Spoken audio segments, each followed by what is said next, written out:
सुख की तो मांग रही हो दुख।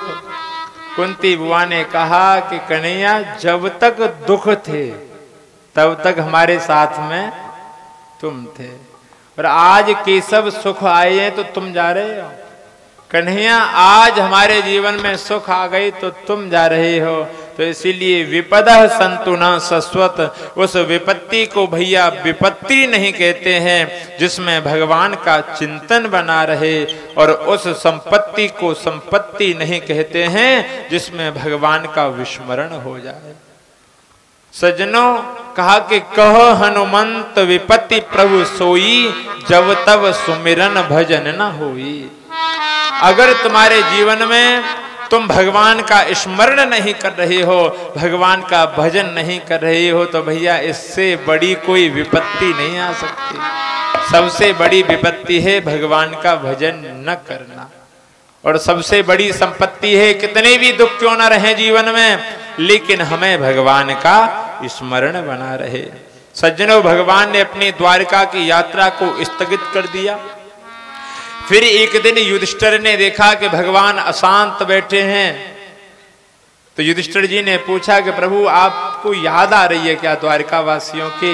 भगवान ने कहा मुझे अपने एक भक्त का स्मरण आ रहा है जो बहुत दिनों से कष्ट सहन कर रहा है। बोले किसका? बोले पितामह भीष्म का। सभी पांडवों को लेकर के पितामह भीष्म के पास में भगवान गए, और जाकर के पितामह भीष्म से इन पांडवों को, देखो भगवान चाहते तो खुद भी ज्ञान दे सकते थे, लेकिन नहीं, भगवान ने सोचा कि ये मुझे अपना भाई मानते हैं, अपना मित्र मानते हैं, अपना सखा मानते हैं, तो इनके मुझसे बहुत से संबंध हैं, मैं इनको कुछ ज्ञान दूंगा तो ये लोग इधर उधर समझेंगे, क्यों ना पितामह भीष्म के द्वारा ज्ञान दिलवाया जाए। तो पितामह भीष्म के पास में लेकर के गए। पितामह भीष्म ने इनको बड़ा दिव्य ज्ञान दिया। दान धर्मान राज धर्मान मोक्ष धर्मान विभाग सौ, स्त्री धर्मान भगवत धर्मान समास व्यासयोगतः।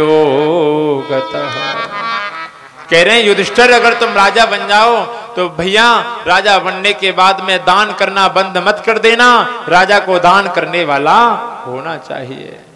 राजनीति का धर्म बताया कि राजा को कैसा होना चाहिए, स्त्री धर्मान भगवत धर्मान, भैया राजा को स्त्रियों की रक्षा करने वाला होना चाहिए।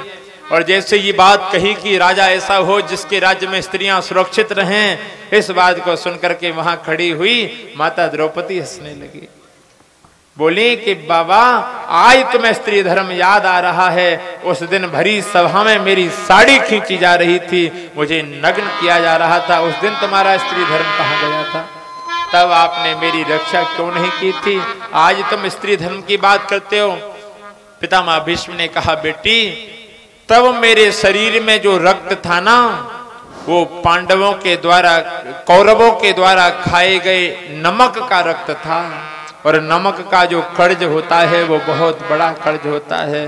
तो अब इन अर्जुन के जो बाणों के द्वारा मेरे शरीर में से वो रक्त निकल चुका है जो कौरवों के अन्न का था, अब मेरा शरीर उनके रक्त से दूषित नहीं रहा।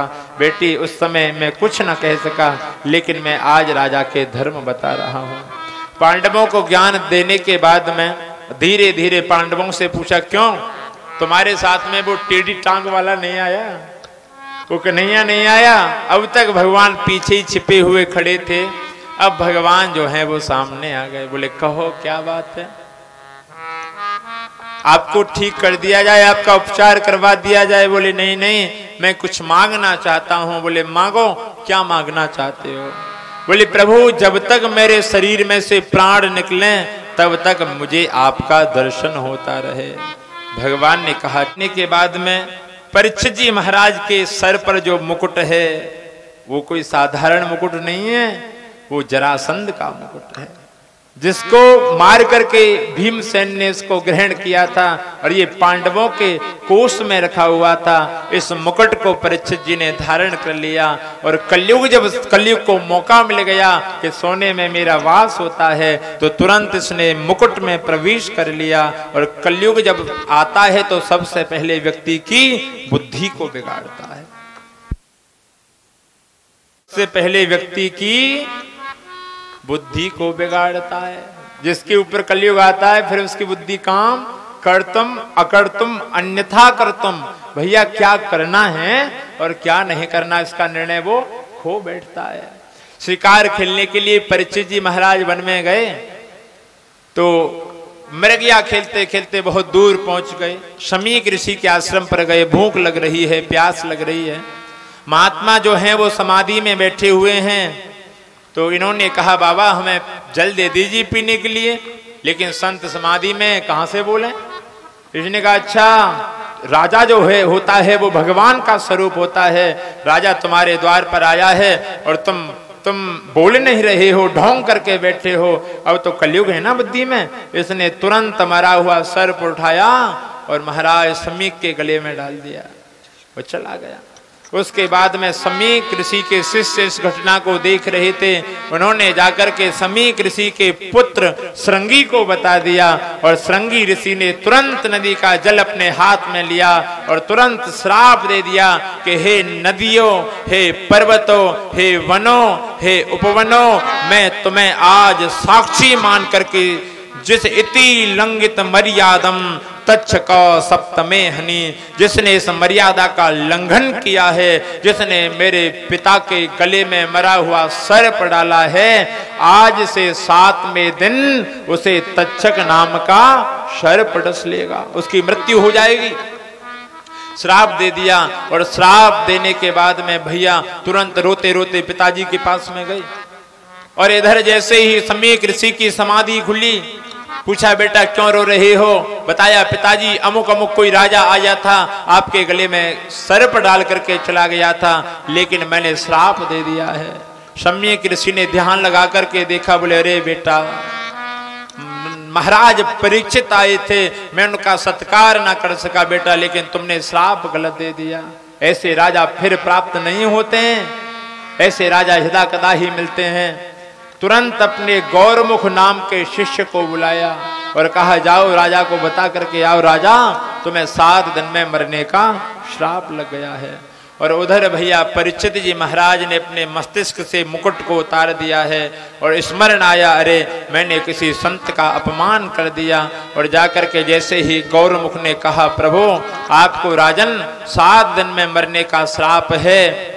परीक्षित जी ने कहा, अरे भैया मुझे तो 7 दिन के क्या चले, मुझे तो 1 दिन भी जीवित, 1 क्षण जीवित रहने का अधिकार नहीं है। क्यों? क्योंकि मैंने संत का अपमान किया है, मैंने महात्मा का अपमान किया है, मुझे 1 क्षण भी जीवित रहने का अधिकार नहीं है। ये तो उन्होंने मेरे ऊपर कृपा कर दी जो मुझे 7 दिन जीवित रहने का अवसर दे दिया। भैया अपने पुत्र को, जन्मेजय को, छोटे से बालक को गद्दी पर बिठाया और तुरंत जंगल की तरफ चले गए। अब तो जिन जिन महात्माओं को पता लग गया कि राजा को मरने का श्राप है 7 दिन में, बड़े बड़े महाराज, योगींद्र, मुनींद्र, अमलात्मा, बिमलात्मा, महात्मा आने लगे राजा के पास में। धीरे धीरे क्या हुआ, बोले भैया तत्रा भवत भगवान व्यास पुत्रो। सज्जनों आज जब इनको एक ब्राह्मण के बाण ने मारना चाहा था तब भी इनकी रक्षा भगवान ने ही की थी, और आज एक भगवान एक ब्राह्मण का वाक्य रूपी बाण मारने के लिए चल रहा है। तो आज भी क्या हुआ, बोले तत्रा भवत भगवान व्यास पुत्रो। आज वहां पर भगवान ही व्यास के पुत्र सुखदेव बन करके पधार रहे हैं। बोलिए सुखदेव जी महाराज की जय, भागवत भगवान की जय। सुखदेव जी महाराज का आगमन हुआ। बड़े बड़े योगींद्र मुनींद्र जिनकी आयु हजारों हजारों वर्ष की है, लाखों लाखों वर्षों की है, सुखदेव जी को देख करके खड़े हो गए। उसके बाद में सभी ने प्रणाम किया। बड़े बड़े आश्चर्य की बात है, सुखदेव जी हैं 16 वर्ष के और जो प्रणाम कर रहे हैं महात्मा, उनकी आयु कितनी है, हजारों हजारों लाखों लाखों वर्ष। प्रणाम क्यों कर रहे हैं, बोले भैया आयु में जो बड़ा होता है वो बड़ा नहीं माना गया है, जो ताकत में बल में बड़ा होता है वो बड़ा नहीं माना गया है, जो भैया धन में बड़ा होता है वो बड़ा नहीं माना गया है। ते सर्वे अपि ज्ञान वृद्धाश्च किंकिरा शिष्य किंकिरा। सज्जनों, जो ज्ञान में बड़ा होता है वही सबसे बड़ा माना गया है। सुखदेव जी महाराज ज्ञान में बड़े हैं, इसीलिए सबने इनके चरणों में प्रणाम किया। परीक्षित जी महाराज इनकी महिमा का मंडन करने लगे। महात्माओं ने कहा, राजन, इनको अपनी प्रशंसा सुनना अच्छा नहीं लगता, इनसे अपने कल्याण की बात करो। परीक्षित जी महाराज ने 2 प्रश्न किए। प्रभु, थोड़े समय में मरने वाले को क्या करना चाहिए और जीव को सदा सर्वदा क्या करते रहना चाहिए? 2 प्रश्न किए। उसके बाद में जैसे प्रश्न किए तो सुखदेव जी महाराज ने कहा, श्री शुक उवाच बरीयाने सते प्रश्न क्रतो लोकहितं नृपः आत्मवित्सम्मतः पुंसां श्रोतव्यादिषु यः परः। सुखदेव जी ने कहा, राजन, तुमने भैया जो प्रश्न पूछा है वो बड़ा उत्तम है। क्रतो लोकहितं नृपो, हे राजा, ये कल्याण, संसार के कल्याण के लिए प्रश्न तुमने पूछा है। और भैया, ऐसे प्रश्नों की तो जो साधु पुरुष हैं वो बड़ा आदर करते हैं। राजन, जो मनुष्य है ना, वो घर गृहस्थी के कामों में उलझे हुए हैं। आज के समय में जो मनुष्य हैं वो घर गृहस्थी के कामों में उलझे हुए हैं। केवल बातें बनाना, बातें कहना या सुनना ही उनका काम हो गया है। सारी उम्र व्यक्ति की ऐसी बीती जा रही है। व्यक्ति का जो दिन है वो धन कमाने में निकलता है और जो रात है या तो वो सोने में निकलती है या स्त्री प्रसंग में निकलती है। और जीवन भर पैसा पैसा करता रहता है और अपने सगे संबंधियों को मृत्यु के मुख का ग्रास होते हुए देख करके भी व्यक्ति जाग नहीं रहा है। जीवन भर हाय पैसा हाय पैसा हाय पैसा। बोले कैसा? बोले चाहे जैसा है। हाय पैसा हाय पैसा हाय पैसा। बोले कैसा? बोले चाहे जैसा। अच्छा, कितने रुपए मिलते हैं तुम्हें? बोले 20,000। और बोले बाकी 10-20 हजार ऊपर से आ जाते हैं। कहां से आ जाते हैं? ऊपर से। सैलरी कितनी है? बोले महाराज 50,000, बाकी ऊपर से पड़ जाते हैं 20-25 हजार। ये ऊपर वाला क्या है साहब? ये ऊपर वाला क्या है? ये ऊपर वाला ही तो सब कुछ है। बोले टका कर्म टका धर्म टका ही परमम तप यस्य गेहे टका नास्ति हा टका टक टकायते। हाय पैसा, पूरा जीवन भर हाय पैसा करता रहता है व्यक्ति। सुखदेव जी महाराज कहते हैं, भैया, व्यक्ति को चाहे जैसे प्रयास करना चाहिए कि भक्ति से हो, चाहे ज्ञान से हो, चाहे वैराग्य से हो, उसको अपने जीवन को ऐसा बना लिया जाए कि अंत समय में भगवान की स्मृति जो है वो बनी रहे। हे परीक्षित, द्वापर के अंत में मैंने अपने पिता कृष्ण द्वैपायन वेद व्यास जी से श्रीमद् भागवत का अध्ययन किया। हे राजर्षे, भाई पहले मैं भी निर्गुण निराकार में मेरी बहुत श्रद्धा थी, मेरा मन बहुत लगता था, मैं निर्गुण निराकार की आराधना किया करता था। लेकिन भैया, जब से टेढ़ी टांग वाले कृष्ण कन्हैया ने मेरे हृदय को अपनी तरफ आकर्षित कर लिया है, तब से मैं तो सगुण साकार इन्हीं का चिंतन करता रहता हूँ। और परीक्षित, तुम्हारे हृदय में कृष्ण के प्रति बहुत प्रेम है, इसलिए मैं तुम्हें श्रीमद् भागवत की कथा सुनाता हूँ। बोले भागवत भगवान की जय। सज्जनों, फिर सुखदेव जी महाराज ने राजा परीक्षित को सद्यो मुक्ति और क्रम मुक्ति का वर्णन सुनाया और आगे बड़ा दिव्य सृष्टि का वर्णन सुना रहे हैं। शौनकादिक ऋषियों ने भी सूत जी से पूछा कि सृष्टि का वर्णन कैसे हुआ, तो उनको भी सूत जी सृष्टि का वर्णन सुना रहे हैं। कहते हैं, सबसे पहले भगवान नारायण के नाभि सरोवर से कमल की उत्पत्ति हुई। कमल के ऊपर ब्रह्मा बाबा का जन्म हुआ। ब्रह्मा जी महाराज को तपस्या करने का आदेश दे दिया गया। ब्रह्मा जी ने तपस्या की तो भगवान ने प्रकट होकर के उनको दर्शन दिया और सृष्टि करने का आदेश दिया।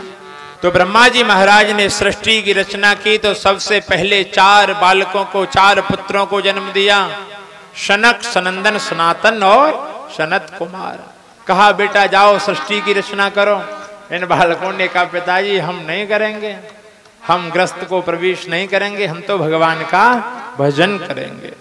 जब सृष्टि की रचना से मना कर दिया तो इनको क्रोध आया, और क्रोध आया तो ब्रह्मा जी की भ्रकुटी से एक तेज प्रकट हुआ, और वो तेज देखते देखते रोने लगा तो नाम रुद्र पड़ गया। इन्होंने रुद्र से कहा कि आप सृष्टि की रचना करो। अब रुद्र तो रुद्र ने महाराज ये भूत, प्रेत, पिशाच, वेताल, राक्षस, डाकनी, शाकुनी जितने भी हैं सब बना डाले। अब तो ये भूत प्रेत इत्यादि के जो हैं ये ब्रह्मा जी को देख करके काम आ सकते हो गए। अब ब्रह्मा जी आगे आगे भागे और ये भूत प्रेत राक्षस पीछे पीछे भागे। अब तो तुरंत ब्रह्मा जी ने अपने उस शरीर को त्याग दिया और उससे भैया गंधर्व की और अप्सराओं की उत्पत्ति हुई। उसके बाद में ब्रह्मा जी ने पुनः शरीर धारण किया और कहा सुनो तुम सृष्टि की रचना मत करो महाराज, हम तो स्वयं सृष्टि कर लेंगे। तो फिर ब्रह्मा जी महाराज ने नारद जी महाराज को प्रकट किया।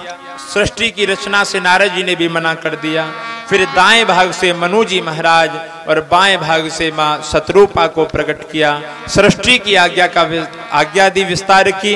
तो मनु और शत्रुपा ने कहा पिताजी हम सृष्टि की रचना करें कहां? भाई सृष्टि की रचना कहां करें? पृथ्वी पर?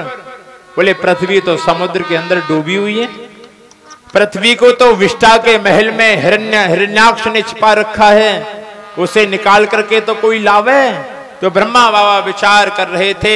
विचार करते करते ब्रह्मा बाबा को छींक आई और उस छींक के माध्यम से अंगूठे के अग्रभाग के समान भगवान बाराह के रूप में प्रकट हुए और देखते ही देखते बड़े विस्तार रूप धारण कर लिया। बोले बाराह भगवान की जय हो। भगवान बाराह बन करके प्रकट हुए।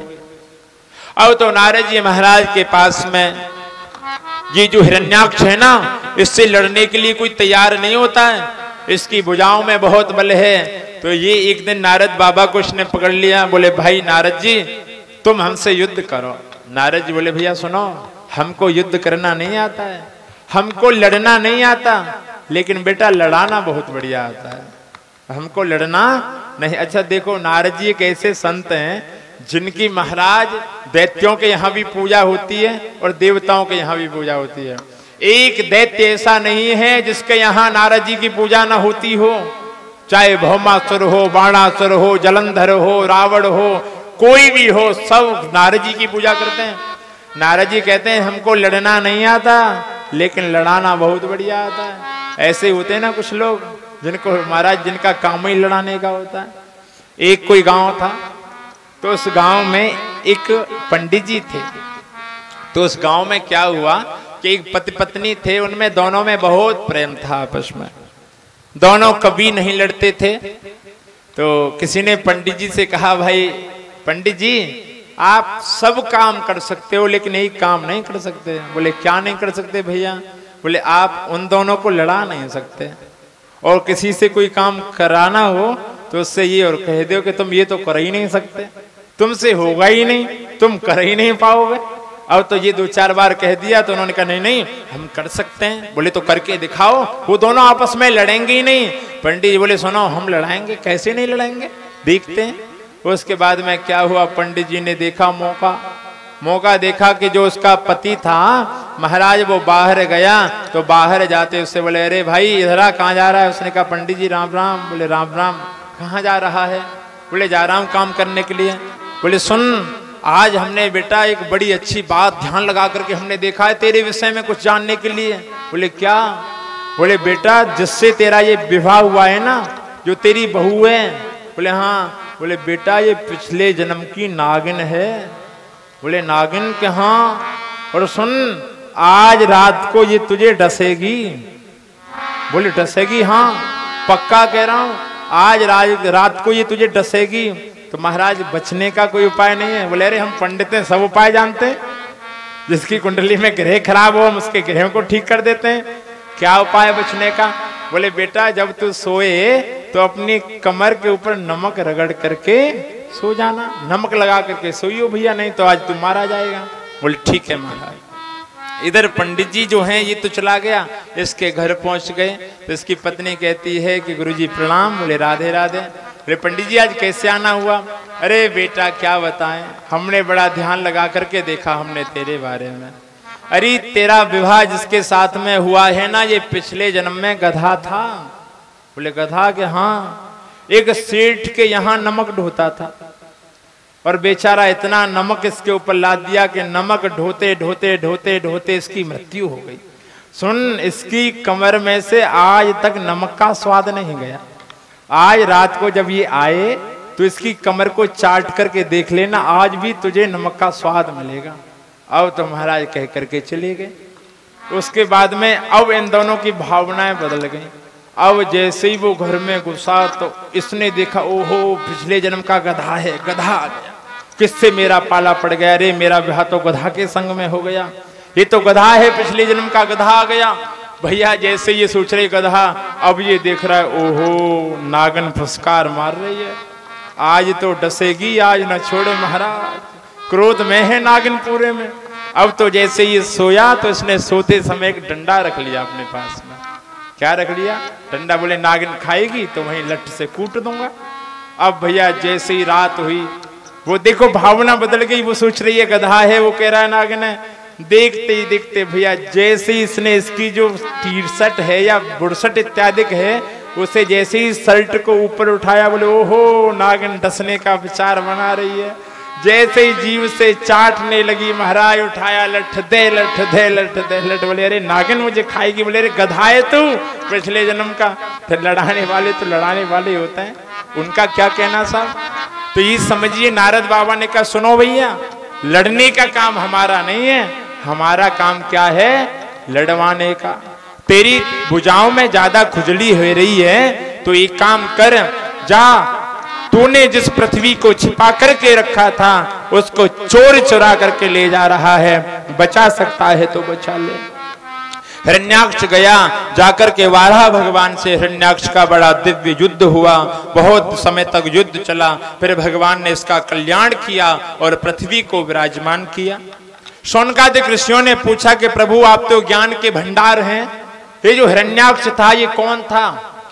तो सूत जी कहते हैं ये जो हिरण्याक्ष था ये कश्यप ऋषि का पुत्र था। बोले एक महात्मा की संतान राक्षस? बोले हाँ, कश्यप मुनि के 2 बेटे राक्षस हुए, हिरण्याक्ष और हिरण्यकश्यपु। बोले राक्षस कैसे हो गई? बोले एक दिन का समय था, शाम के समय जब भगवान सूर्य अस्त हो रहे थे, जो दोनों समय मिलते हैं ना, जो संध्या का समय होता है, शाम को आरती पूजन का समय, तो उस समय यज्ञ भगवान की खीर की आहुतियों के द्वारा कश्यप मुनि आराधना कर रहे थे। तो उनकी एक पत्नी है जिनका नाम है दिति, जो दक्ष की पुत्री हैं। तो दिति ने जाकर के कामातुर भाव से अपने पति के साथ में रमण करना चाहा। कश्यप मुनि ने कहा देवी ये समय ठीक नहीं है, भगवान भोलेनाथ के भ्रमण का समय चल रहा है, आराधना का समय चल रहा है, ये समय ठीक नहीं है। और माता न मानी तो माँ की इच्छा को तो पूर्ण किया, बाद में ये भी कह दिया कि तुम्हारे गर्भ से जो संतानें जन्म लेंगी ये राक्षसी स्वभाव की हो जाएंगी। माता ने प्रायश्चित किया तो बाद में ये भी कह दिया देवी तुम्हारा जो पौत्र होगा वो भगवान का भजन करने वाला होगा और इन तुम्हारे बालकों का कल्याण भगवान के द्वारा ही होगा। एक और कथा बताई।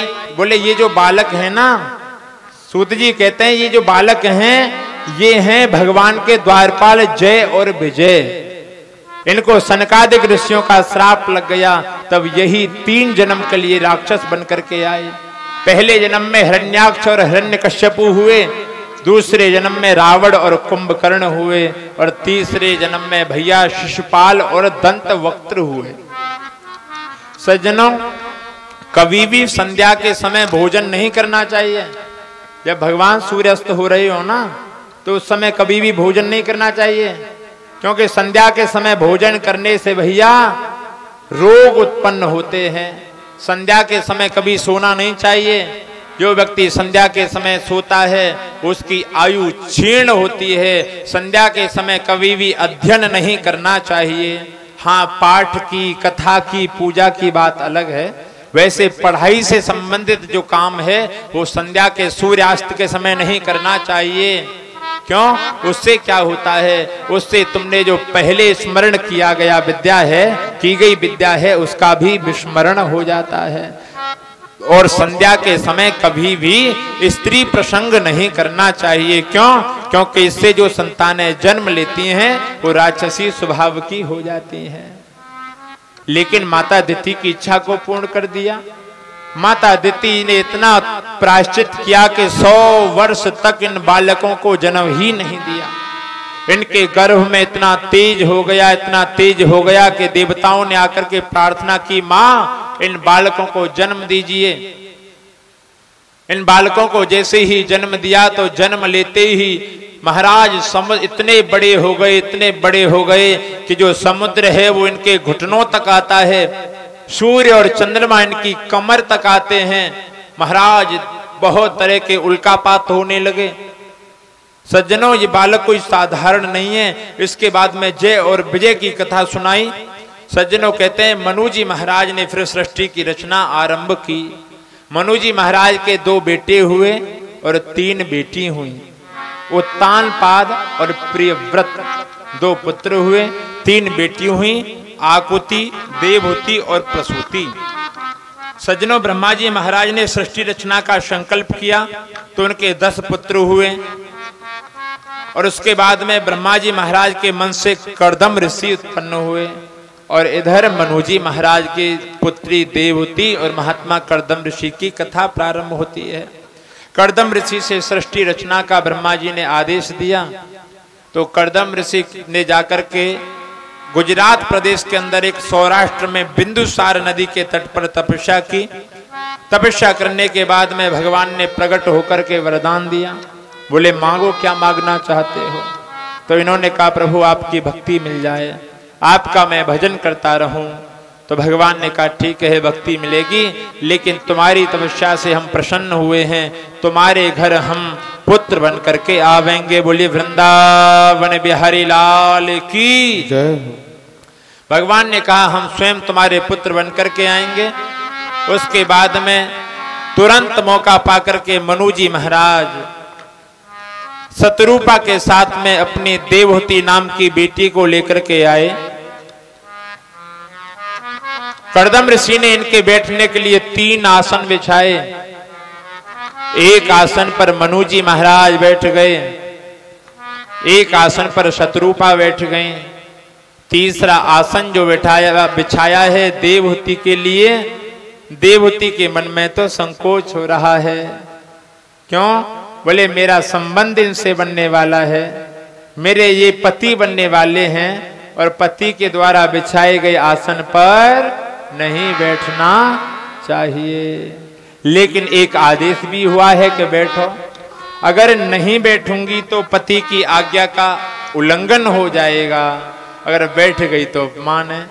तो बड़ी युक्ति से काम लिया, अपना दाहिना हाथ आसन पर रख लिया और नीचे बैठ गए। इस आचरण को देख करके कर्दम ऋषि बड़े प्रसन्न हुए, विवाह के लिए तैयार हो गए।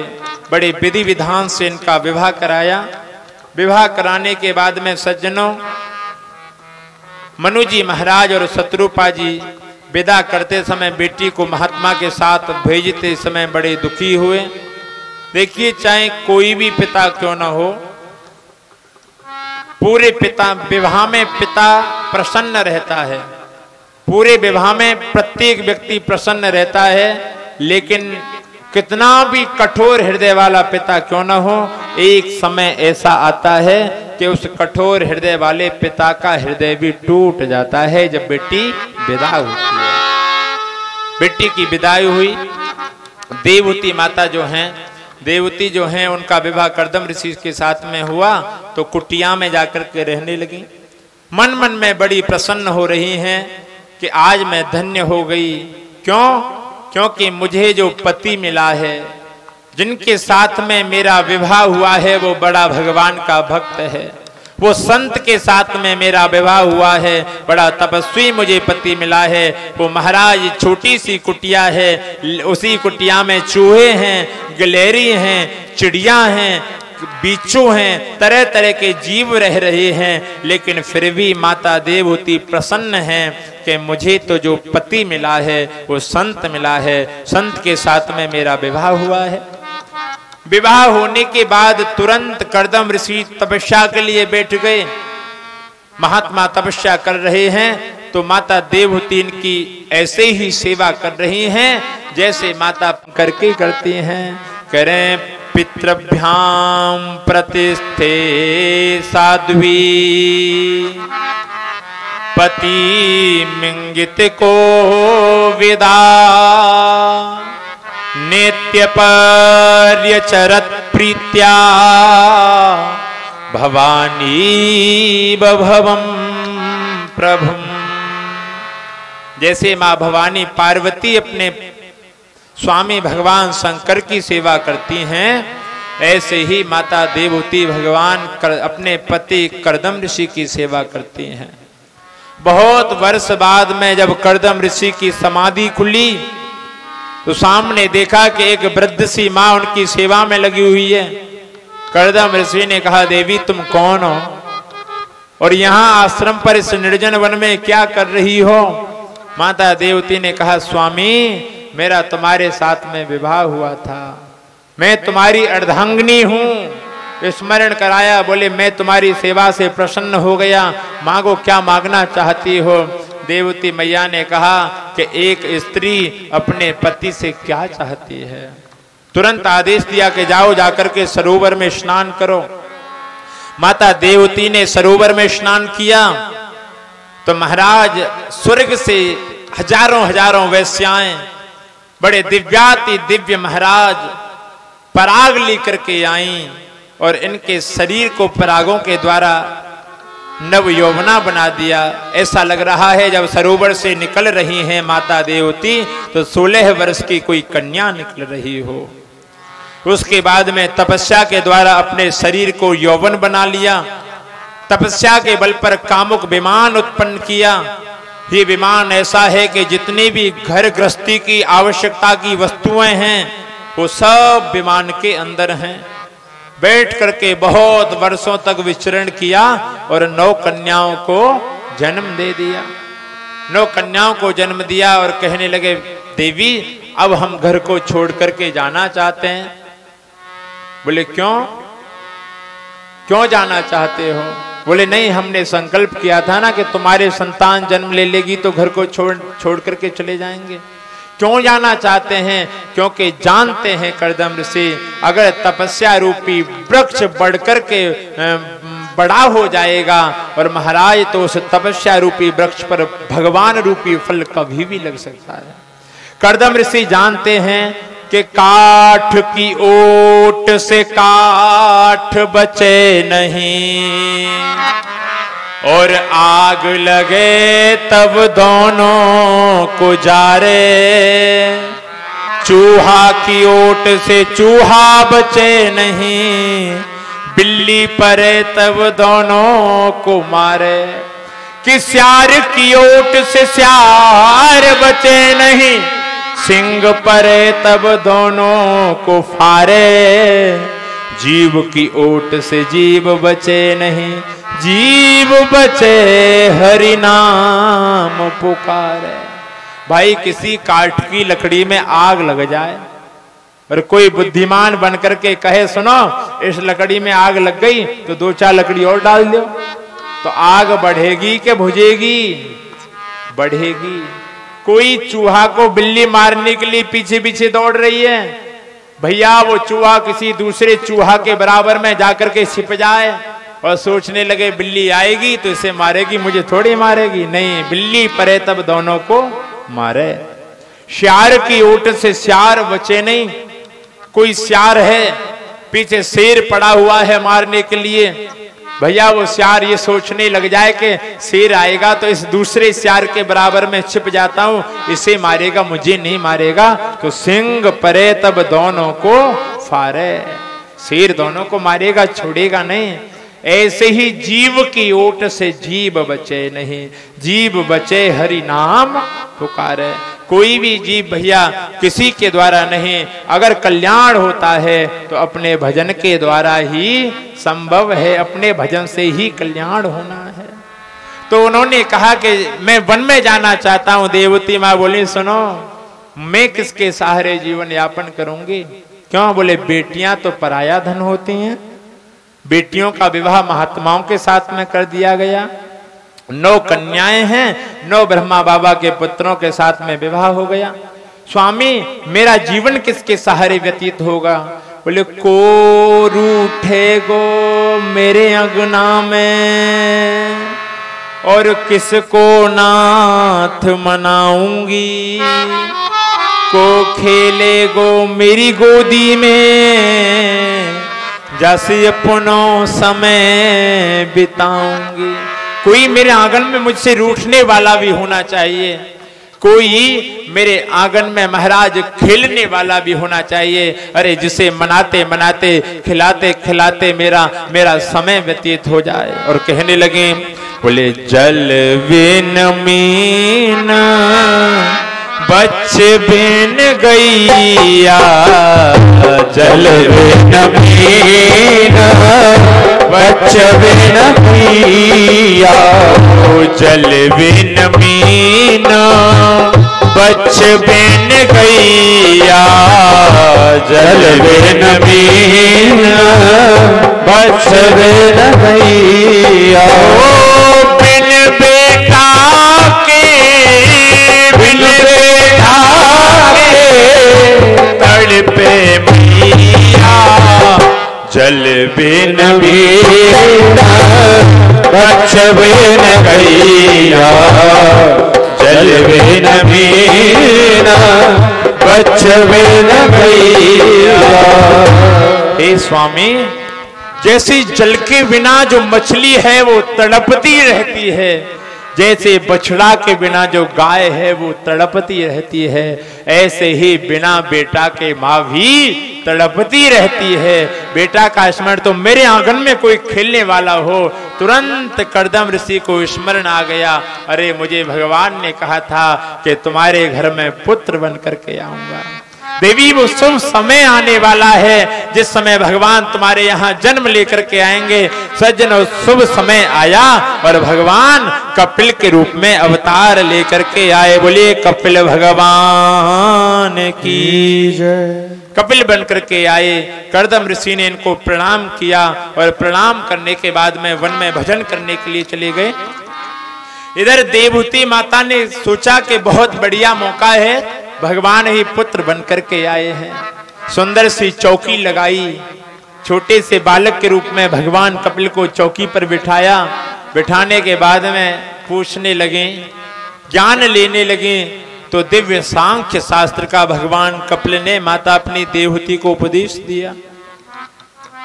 मां ने पूछा कि व्यक्ति के संसार में फंसने का कारण क्या है, जीव संसार में क्यों फंसा हुआ है। तो भगवान कहते हैं, मैया इस संसार में फंसने का एक ही कारण है। क्या? बोले संसार में फंसने का कारण है मन। मन एवं मनुष्याणाम कारणम बंध मोक्षयो। ये मन भैया अगर संसार में लग जाए तो बंधन करा दे, और यही मन अगर भगवान में लग जाए तो मुक्ति करा दे। भगवान की प्राप्ति करनी है तो या तो मन के आगे ना लगा दो और या मन के पीछे ना लगा दो, या तो नमन करना प्रारंभ कर दो या मनन करना प्रारंभ कर दो। सज्जनों, संसार में फंसने का एक ही कारण है। क्या है? बोले वो है मन। क्यों? क्योंकि मन इन बालकों में लग जाएगा तो बंधन करवा देगा, संसार में लग जाएगा तो बंधन करवा देगा, और परमात्मा में लग जाएगा तो मुक्ति करवा देगा। हे माँ, मेरी माया ने इस संसार में ऐसे डेरा डाल रखा है कि कोई भी यहाँ से निकलना नहीं चाहता है। सबको ये संसार जो है, माया किसे कहते हैं भैया? माया कहते हैं माँ माने जो, या माने नहीं है। माँ माने जो, या माने नहीं है, फिर भी हमें सत्य दिखाई पड़ रहा है। ये संसार सत्य नहीं है, लेकिन फिर भी हम इस संसार को सत्य माने बैठे हैं। हम इस संसार में आए हैं तो माया का ऐसा जादू फैला हुआ है कि हम माया को भजने में लगे हुए हैं। हम क्या कर रहे हैं? बोले माया को हर कोई भजे और माधव भजे न कोई, जो कदापि माधव भजे तो माया चेरी हो। जो कदापि माधव भजे। अच्छा, आपके यहाँ खेल दिखाने वाले आते हैं, जो नट होते हैं, नट आते हैं वो खेल दिखाने वाले, तो अपने साथ में वो एक छोटा सा जमूरा बालक रखते हैं, उसके ऊपर में कपड़ा से उसे ढक देते हैं और फिर कहते हैं ले हमने इसकी नार काट दी, गर्दन काट देते हैं उसके हैं। कभी उसे कबूतर बना देते हैं, कभी सर्प। अच्छा, ये हम आपने ऐसे खेल देखे कि नहीं देखे? कभी उसको बालक को महाराज सर्प बना देते हैं, लेकिन वो कुछ सत्य नहीं है, वो उनकी माया है। लेकिन जो उनका जमूरा होता है, जो उनका जमूरा होता है वो बालक, उसके ऊपर उस नट की माया का कोई प्रभाव नहीं होता। नट कृत विकट कपट खगराया, नट सेवक कहीं न व्यापहि माया। सज्जनों, जो नट का सेवक होता है उसके पास ऊपर कोई माया नहीं प्रभाव डालती है। ऐसे ही भैया इस संसार में जब तक रहोगे तो उस भगवान की माया के चक्कर में फंसे रहोगे। जिस दिन भगवान के दास बन जाओगे, उनके सेवक बन जाओगे, तो समझ में आ जाएगा कि ये संसार तो नाशवान है। इस संसार में तुम खोज रहे हो टिकाऊपन, लेकिन भैया यहाँ टिकाऊपन तो है ही नहीं, सब नाशवान है। तुरंत कपिल भगवान ने और दिव्य उपदेश दिया, कहने लगे मैया मध्वयाति वातोयम सूर्य तपति मध्वयात, वर्षतीन्द्रो दहत्यग्नि मृत्युश्चरति मध्वयात। हे मां, मध्वयाति वाति वातोयम, ये जो वायु है ना, वायु माँ, ये वायु मेरे भय से चलती है, ये पवन मेरे भय से बहती है। मध्वयाति वातोयम सूर्य तपति मध्वयात। हे माँ, ये जो सूर्य में तपन है ना, इस सूर्य को भी मेरे भय से तपना पड़ता है। अच्छा बताओ, 7 दिन में एक दिन आता है जिस दिन सभी की छुट्टी रहती है, वो कौन सा दिन होता है? रविवार। कौन सा दिन होता है? तो किसका बार है ये? भगवान रवि का। तो भैया जिसका बार है उसकी छुट्टी तो उस दिन भी नहीं होती है। अच्छा, कुछ दिन के लिए भगवान सूर्य छुट्टी पर चले जाएं तो क्या कोई जीवित रह पाएगा? कोई नहीं रह पाएगा। क्यों? क्योंकि इस पृथ्वी का जो अस्तित्व है वो भगवान सूर्य के कारण ही है। तो सज्जनों, भगवान कह रहे हैं मैया सूर्य मेरे भय से तपता है, नित्य सूर्य को मेरे भय से निकलना पड़ता है, उदय होना पड़ता है और अस्त होना पड़ता है। वर्ष तीन्द्रो, ये जो इंद्र है ना, इसको भैया जो नृत्यांगनाएं हैं, जो अप्सराएं हैं, उनका संग करना बड़ा अच्छा लगता है। ये नहीं चाहता है कि मैं वर्षा करूं, लेकिन माँ इस इंद्र को मेरे भय से वर्षा करनी पड़ती है। दहत्य अग्नि, ये अग्नि नहीं चाहती है कि मैं किसी मुर्दे को जलाऊं। मुझे अरे मेरे अंदर तो हवन हो, घी की आहुतियां डलें तो बड़ी खुश रहती है अग्नि। लेकिन मैया मेरे भय से अग्नि को भी, मुर्दे को भी, गंदी से गंदी वस्तु को भी जलाना पड़ता है। मृत्युश्चरति मध्वयात। हे माँ, मेरे भय से मृत्यु को चारों तरफ विचरण करना पड़ता है। अरे भैया, रात के समय कोई ट्रेन से कट करके किसी की मृत्यु हो जाए तो पुलिस बाद में पहुंचेगी, उसके घर वाले बाद में पहुंचेंगे, लेकिन मृत्युश्चरति मध्वयात, मृत्यु को तुरंत उसे ग्रहण करने के लिए जाना पड़ेगा। हे माँ, इस संसार में सब कुछ मेरे भय से हो रहा है बड़ा। और कहा कि मैया इस संसार में शब्द स्पर्श रूप रस गंधा, इन विषयन कीनो जग अंधा।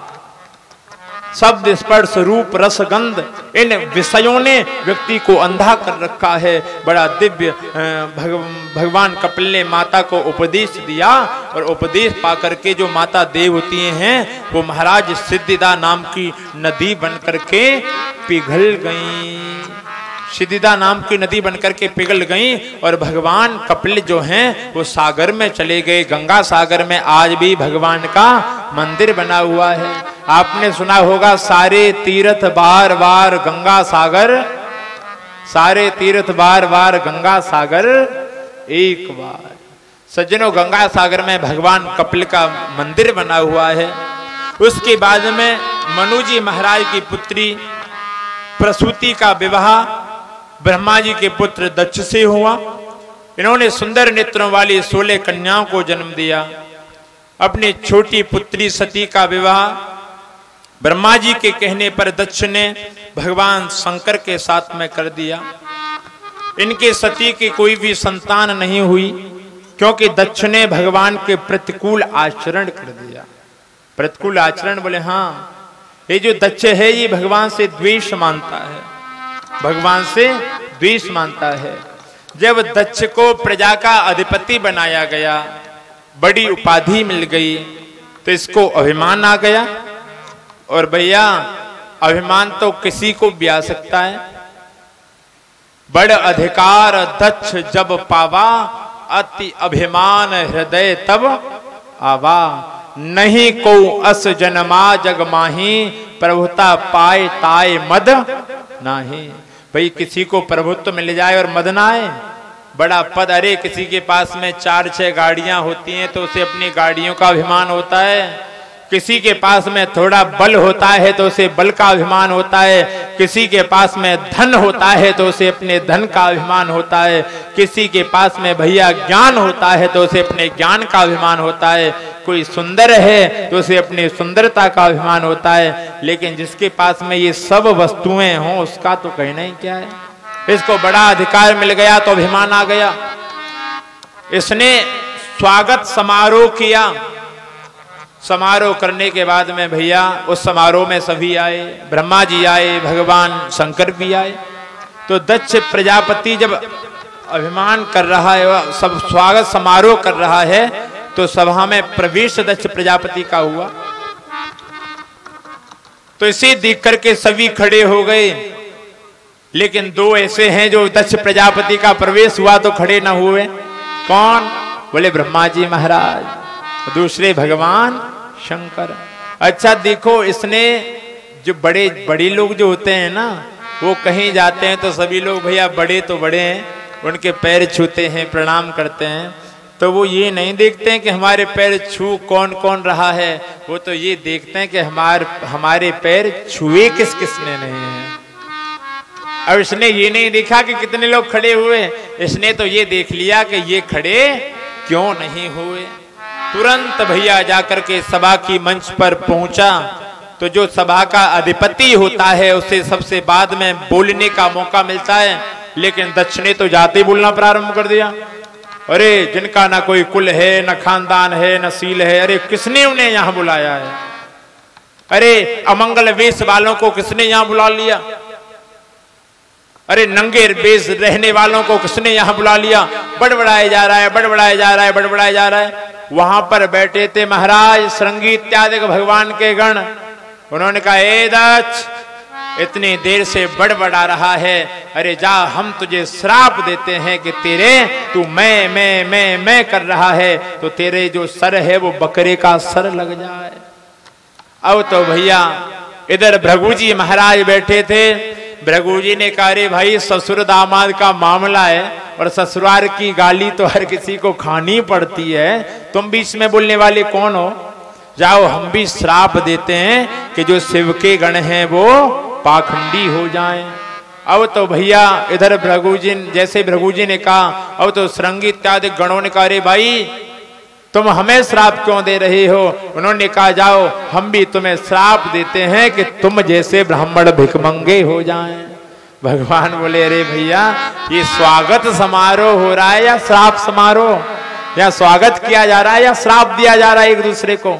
अपने गणों को भगवान ने शांत किया और लेकर के चले गए। अब तो देखो, दक्ष ने भगवान का अपमान करने के लिए हरिद्वार के पास में कनखल पड़ता है, कनखल में एक यज्ञ किया जिसका नाम बृहस्पति सब यज्ञ है। यज्ञ किसके लिए कर रहा है? भगवान शंकर का अपमान करने के लिए। किसके लिए? अपमान करने के लिए। यज्ञ किया, यज्ञ में सभी को बुलाया, सभी आए। किन्नर नाग सिद्ध गंधर्वा बंधुन समेत चले सुर शर्वा। किन्नर नाग सिद्ध गंधर्व महाराज सभी आए यज्ञ में। ब्रह्मा जी भी आए हैं, विष्णु भगवान भी आए हैं, लेकिन शंकर भगवान को नहीं बुलाया गया। ऐसा कहते हैं भैया उस यज्ञ में दधीची ऋषि भी आए। दधीची ऋषि ने कहा भैया हमें यहाँ कहीं पर भी शंकर भगवान दिखाई नहीं दे रहे, भगवान भोलेनाथ का स्थान दिखाई नहीं दे रहा है। तो दक्ष ने कहा अरे सुनो, जब यहाँ ब्रह्मा जी हैं, भगवान विष्णु हैं, लोकपाल हैं, सभी आ गए, तो तुम क्यों शंकर का बार बार नाम ले रहे हो? जब इतने देव हैं तो क्या शंकर की आवश्यकता है? दधीची ने कहा हे दक्ष, तुम जाओ, जाकर के तुम जाओ या विष्णु को भेजो, भगवान शंकर को बुला करके लाओ। उन्होंने कहा कि सुनो, तुम्हें अगर रहना है तो रहो और नहीं रहना है तो जाओ। दधीची ऋषि ने कहा भैया ये यज्ञ विनाश को प्राप्त होगा। क्यों? बोले अपूज्या यत्र पूज्यन्ते पूजनीयान पूज्यते त्रीणि तस्य भविष्यन्ति दुर्विच्छम मरणम भयम। भैया जहां अपूज्यों का पूजन होता है और पूजनीयों का अपमान किया जाता है, वहां दुर्भिक्ष अकाल का भय रहता है, मरण का भय हमेशा बना रहता है, दरिद्रता का भय बना रहता है। तो तुम्हारा यज्ञ विनाश की ओर होगा। और सज्जनों, जहां संत का अपमान कर दिया गया तो संत का अपमान तो वैसे ही विनाश की ओर ले जाता है। साधु अवज्ञा तुरत भवानी कर कल्याण अखिल के हानि।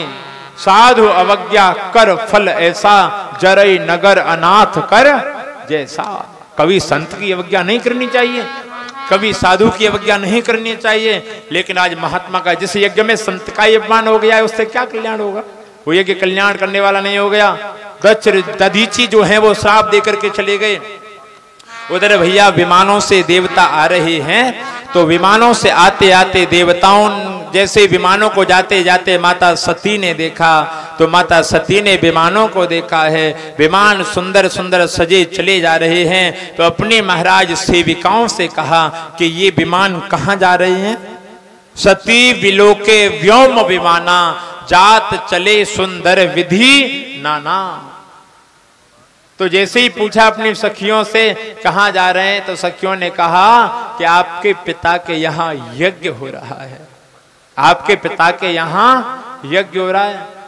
तुरंत महाराज सती ने भगवान शंकर से कहा प्रभु आपके ससुर जी के यहाँ यज्ञ हो रहा है, आप नहीं चलोगे? जी नहीं कहा कि हमारे पिता के यहाँ हो रहा है। बोले आपके ससुर के यहाँ हो रहा है। अच्छा, माताएं काम बनाने में बड़ी निपुण होती हैं। कोई काम कराना होता है तो कहते हैं अरे आपके साले, आपके ससुर, आपके ससुराल वाले, और वैसे हमारो पीहर, हमारे पीहर वाले हैं मेरे गांव के। कहा कि चलो चलते हैं। भगवान बोले नहीं नहीं सती, हम नहीं जाएंगे। क्यों? बोले तुम्हारे जो पिताजी हैं वो हमसे द्वेष मानते हैं। द्वेष मानते हैं? बोले हाँ। और देखो आज तक भोले बाबा ने कभी जो घटना घटी थी ना समारोह में, कभी नहीं बताया। हमको ये सीख लेनी चाहिए कि कोई ससुराल में घटना घट भी जाए तो तुरंत माताओं के ऊपर से नहीं थोपना चाहिए, तुम्हारे घर वालों ने ये कर दिया वो कर दिया। नहीं नहीं नहीं, शंकर भगवान से सीखो। आज तक ये बात ना बताई, लेकिन आज जब माता ज्यादा जिद कर रही हैं तो भगवान ने कहा देवी वो हमसे विरोध मानते हैं, वहां जाने पर कल्याण नहीं होगा। लेकिन भांति अनेक संभ समझावा भावी वसन ज्ञान और आवा। बहुत प्रकार से भगवान ने समझाया, लेकिन होनी थी और होनी बलवान होती है, होकर के रहती है। माता ने जाने की जिद की कि मैं अपने पिता के यहाँ जाना चाहती हूँ, मुझे यज्ञ देखना है। यज्ञ देखने के लिए जब बार बार जिद की तो श्रृंगी नंदी इत्यादि को भगवान भोलेनाथ ने साथ में भेज दिया। और जैसे ही अपने पिता के यहाँ माता सती गई हैं तो महाराज सती बिलो के जरी सब गाता, दक्षिण कछ पूछी कुछ लाता। दक्ष ने कुछ अवगत नहीं की, कुछ राजी खुशी नहीं पूछी, और सब देख करके जल और गए।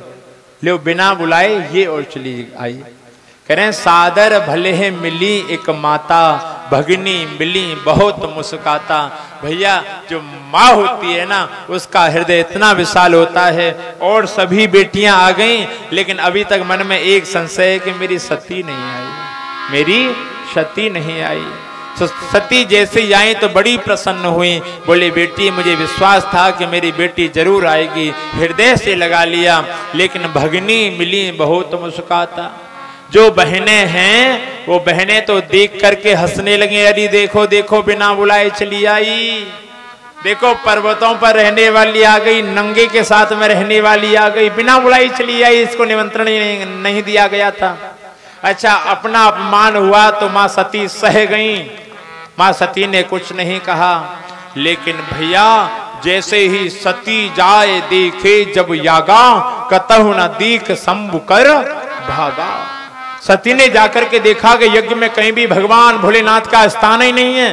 तो तुरंत माता सती सुनी जी शंकर निंदा, शो फल लहब तुरत सब काहू, और भली भांति पछताव पिताहू। जिन्होंने सुनो हे सभासदों सावधान, हे मुनियों हे महात्माओं सावधान, जिन्होंने शंकर भगवान की निंदा कही है या सुनी है उन सबको फल मिलेगा। और ये जो मेरा पिता है ना दक्ष, ये भली भांति से पछताना पड़ेगा। माता सती ने योग अग्नि को प्रकट किया और अपने शरीर को अग्नि में नष्ट कर लिया, जला लिया। अब तो इन श्रृंगी इत्यादिक ने, नंदी इत्यादिक ने यज्ञ का विध्वंस करना चाहा, तो यज्ञ के रक्षा करने वाले मंत्रों से भृगु जी महाराज ने यज्ञ की रक्षा की है। इनको मार मार करके भगा दिया गया है। जाकर के नारद जी महाराज ने शंकर भगवान को कहा, बाबा नारद जी का काम क्या है? पत्रकार हैं नारद जी। नारद जी खबर पहुंचाते हैं यहाँ की वहां। अच्छा, नारद जी ने कहा, बाबा दक्ष ने मैया में धक्का मार दिया और कुंड में गिर करके। अच्छा देखो, खबर वाले पत्रकार होते हैं, एक इतनी खबर को इतना बढ़ा करके तो बताते हैं। अच्छा, बढ़ा करके नहीं बताएंगे तो इनकी टीआरपी कैसे बढ़ेगी? इनके चैनल को लोग देखेंगे ज्यादा, कैसे देखेंगे? जब बढ़ा चढ़ा करके बताएंगे तभी तो। जाकर के नारद जी ने भैया कहा कि बाबा माता सती ने अपने देह को त्याग दिया है। तुरंत समाचार जब शंकर पाए, वीरभद्र कर कोप पठाए। भगवान ने अपनी जटा को उखाड़ करके पटक दिया और जटा के अग्रभाग से भगवान वीरभद्र प्रकट हुए और जटा के अपर भाग से भगवती माँ रणचंडी प्रकट हो गई। बोले शंकर भगवान की जय। असंख्य असंख्य गणों के साथ में वीरभद्र जा रहे हैं। वीरभद्र से भगवान ने कहा कि दक्षम सयज्ञम जही, हे वीरभद्र जाओ और जाकर के दक्ष को यज्ञ सहित नष्ट कर दो। हे वीरभद्र पानी भी तब ही पीना जब दक्ष का विनाश करके आ जाओ। वहां कोई कितना भी तुम्हारे हाथ जोड़े, तुम्हारे सामने कितना भी कोई गिड़गिड़ाए, भैया किसी की प्रार्थना को न सुनना, केवल दंड दे करके आना। वीरभद्र ने कहा, प्रभु मैं पर्वतों को पीस सकता हूँ, मैं समुद्र को सुखा सकता हूँ। तुरंत वीरभद्र नाम के महाराज, ये जो गण हैं भगवान के, ये जो वीरभद्र नाम के गण हैं, तुरंत गए और जाकर के यज्ञ का विनाश किया। भृगु जी महाराज की दाढ़ी को उखाड़ दिया, पूखा देवताओं के दांतों को तोड़ दिया। दक्ष प्रजापति का महाराज ये जो सर है उसे काट करके हवन कुंड में नष्ट कर दिया। और उसके बाद में ये जो यज्ञ है ना, ये यज्ञ है वो हिरण का रूप बना करके भागा जा रहा है। वीरभद्र जी महाराज ने उसका भी सर काट दिया, यज्ञ को नष्ट कर दिया। यज्ञ का विध्वंस करने के बाद में सज्जनों कहते हैं वीरभद्र जी महाराज गए और उधर भगवान शंकर जो है वो माता सती के देह को लेकर के विचरण कर रहे हैं, इतना प्रेम करते हैं मां सती से। अच्छा, ये घटना कहां से घटी? ये घटना घटी कहां से? बोले भैया जब भगवान शंकर राम का एक बार त्रेता युग माई, कथा बहुत लंबी हो जाएगी। प्रसंग। महाराज जी व्यक्ति के देह को लेकर के भगवान शंकर विचरण कर रहे हैं। उसके बाद में विष्णु भगवान ने सुदर्शन के द्वारा इनके देह को टुकड़ों में विभाजित किया। जहां जहां माँ का देह गिरा भैया, जहां केस गिरे वहां कात्यायनी देवी बन गई, जहां हृदय गिरा वहां मनसा देवी बन गई, जहां नैन गिरे वहां नैना देवी बन गई, जहां जहां माँ के अंग प्रत्यंग गिरते गए वहां वहां पर सिद्ध पीठ बनती गई। बोलिए जगदम्बा मैया की जय हो। उधर आकर के देवताओं ने भगवान शंकर से प्रार्थना की। शंकर भगवान तो आशुतोष हैं। आशु कहते हैं शीघ्र, तोष माने प्रसन्न हो जाना। भगवान ने कहा बताओ कुछ लिए आए हो? तो कहा कि प्रभु जब यज्ञ ही नहीं होंगे तो वेद कैसे सुरक्षित रहेंगे? क्यों? क्योंकि वेदों का मूर्तिमान स्वरूप है यज्ञ। वेदों का मूर्तिमान स्वरूप है यज्ञ। जब यज्ञ ही नहीं होंगे तो वेद ना रहेंगे, और वेद ना रहेंगे तो भगवान की सत्ता ना होगी। तो प्रभु यज्ञ को पुनः जीवित किया जाए। तो बोले ठीक है। बोले यजमान ना होगा तो यज्ञ कैसे होगा? बोले ठीक है, जाओ जिसका जीव का पहले शीश मिल जाए उसे लेकर के आओ। तो बकरे का सर दक्ष प्रजापति के लगाया गया। सबसे पहली सर्जरी वही हुई कि एक मनुष्य के भी भैया बकरे का सर जोड़ दिया गया। आज का विज्ञान तरक्की कर रहा है, लेकिन पहले की तरक्की के सामने तो भैया इतना भी नहीं है। देखिए दक्ष ने भगवान की बड़ी सुंदर स्तुति की। उसके बाद में भृगु जी से कहा तुम बताओ तुम्हें क्या चाहिए? बोले प्रभु हमारी दाढ़ी उखाड़ दी गई। तो ठीक है 2-4 बार आ जाएंगे। पूखा देवताओं से कहा तुम बताओ? बोले हमारे दांत तोड़ दिए गए। बोले अच्छा हंस रहे थे ना ज्यादा? अरे तुम सतुआ घोर घोर करके खूब पिए जाओ, तुम्हारे मित्रों के द्वारा जो भोजन किया जाएगा वो भी तुम्हें प्राप्त होगा। सजनों सभी को वरदान देने के बाद में इधर माता सती ने मरते समय भगवान से वरदान मांगा था। सती मरत हरि सन वरु मांगा, जन्म जन्म शिव पद अनुरागा। ते ही कारण हिम गिरि ग्रह जाई, जनमी पार्वती तनु पाई। उसी कारण से माता सती का हिमालय के हिमवान के यहाँ जन्म हुआ। माता मैना देवी के यहाँ जन्म हुआ पार्वती के रूप में। बड़ी दिव्य इन्होंने आराधना की। आराधना करने के बाद में इन्होंने शंकर भगवान को पति के रूप में प्राप्त किया। यही सती अगले जन्म में पार्वती बनी और शंकर भगवान के साथ में इनका विवाह हुआ। बोले शंकर भगवान की। का नाम है आकुति। आकुति नाम की बेटी का विवाह रुचि प्रजापति के साथ में हुआ। उनके घर में भगवान यज्ञ और दक्षिणा के रूप में प्रकट हुए। सज्जनों फिर मनु जी महाराज की 3 कन्याओं के बाद में उनके 2 पुत्रों के चरित्र का वर्णन आता है। प्रियव्रत जी महाराज ने राजा होना स्वीकार नहीं किया। उत्तानपाद को राजा बनाया गया। उत्तानपाद सज्जनों कहते हैं उत्तानपाद के पहले से ही एक पत्नी है जिनका नाम है सुनीति। अच्छा देखो ये उत्तानपाद कौन है? बोले हम सभी उत्तानपादी हैं। बोले ऊतो पादो यस्य स उत्तानपाद। बोले माता के गर्भ में जिसके पैर ऊपर की तरफ रहते हैं वो उत्तानपाद है। अच्छा देखो उत्तानपाद के 2 पत्नियां थीं। एक का नाम था रुचि और एक का नाम था नीति। इनके सामने सु और लगा दो। एक का नाम था सुरुचि और एक का नाम था सुनीति। हमारी भी 2 पत्नियां हैं। एक है रुचि और एक है नीति। एक है मनमानी और एक है बुद्धिमानी। अच्छा उत्तानपाद ने भी सुनीति को त्याग करके सुरुचि का प्रवेश करवा लिया। नीति के मार्ग से हट करके रुचि के मार्ग पर आगे बढ़ गए। हम भी भैया बुद्धिमानी को छोड़ करके मनमानी करने लग जाते हैं। हम भी कर क्या रहे हैं? बोले महाराज किसी के पैसे लेकर के देना नहीं चाहते हैं। क्यों नहीं देना चाहते? बोले सब बेईमानों की लाइन में लगे तो हम भी बेईमानों की लाइनों में लग जाएं। नाना भैया सुनो, सब बेईमानों की लाइन में लगे हैं तो तुम बेईमानों की लाइन में न लगो।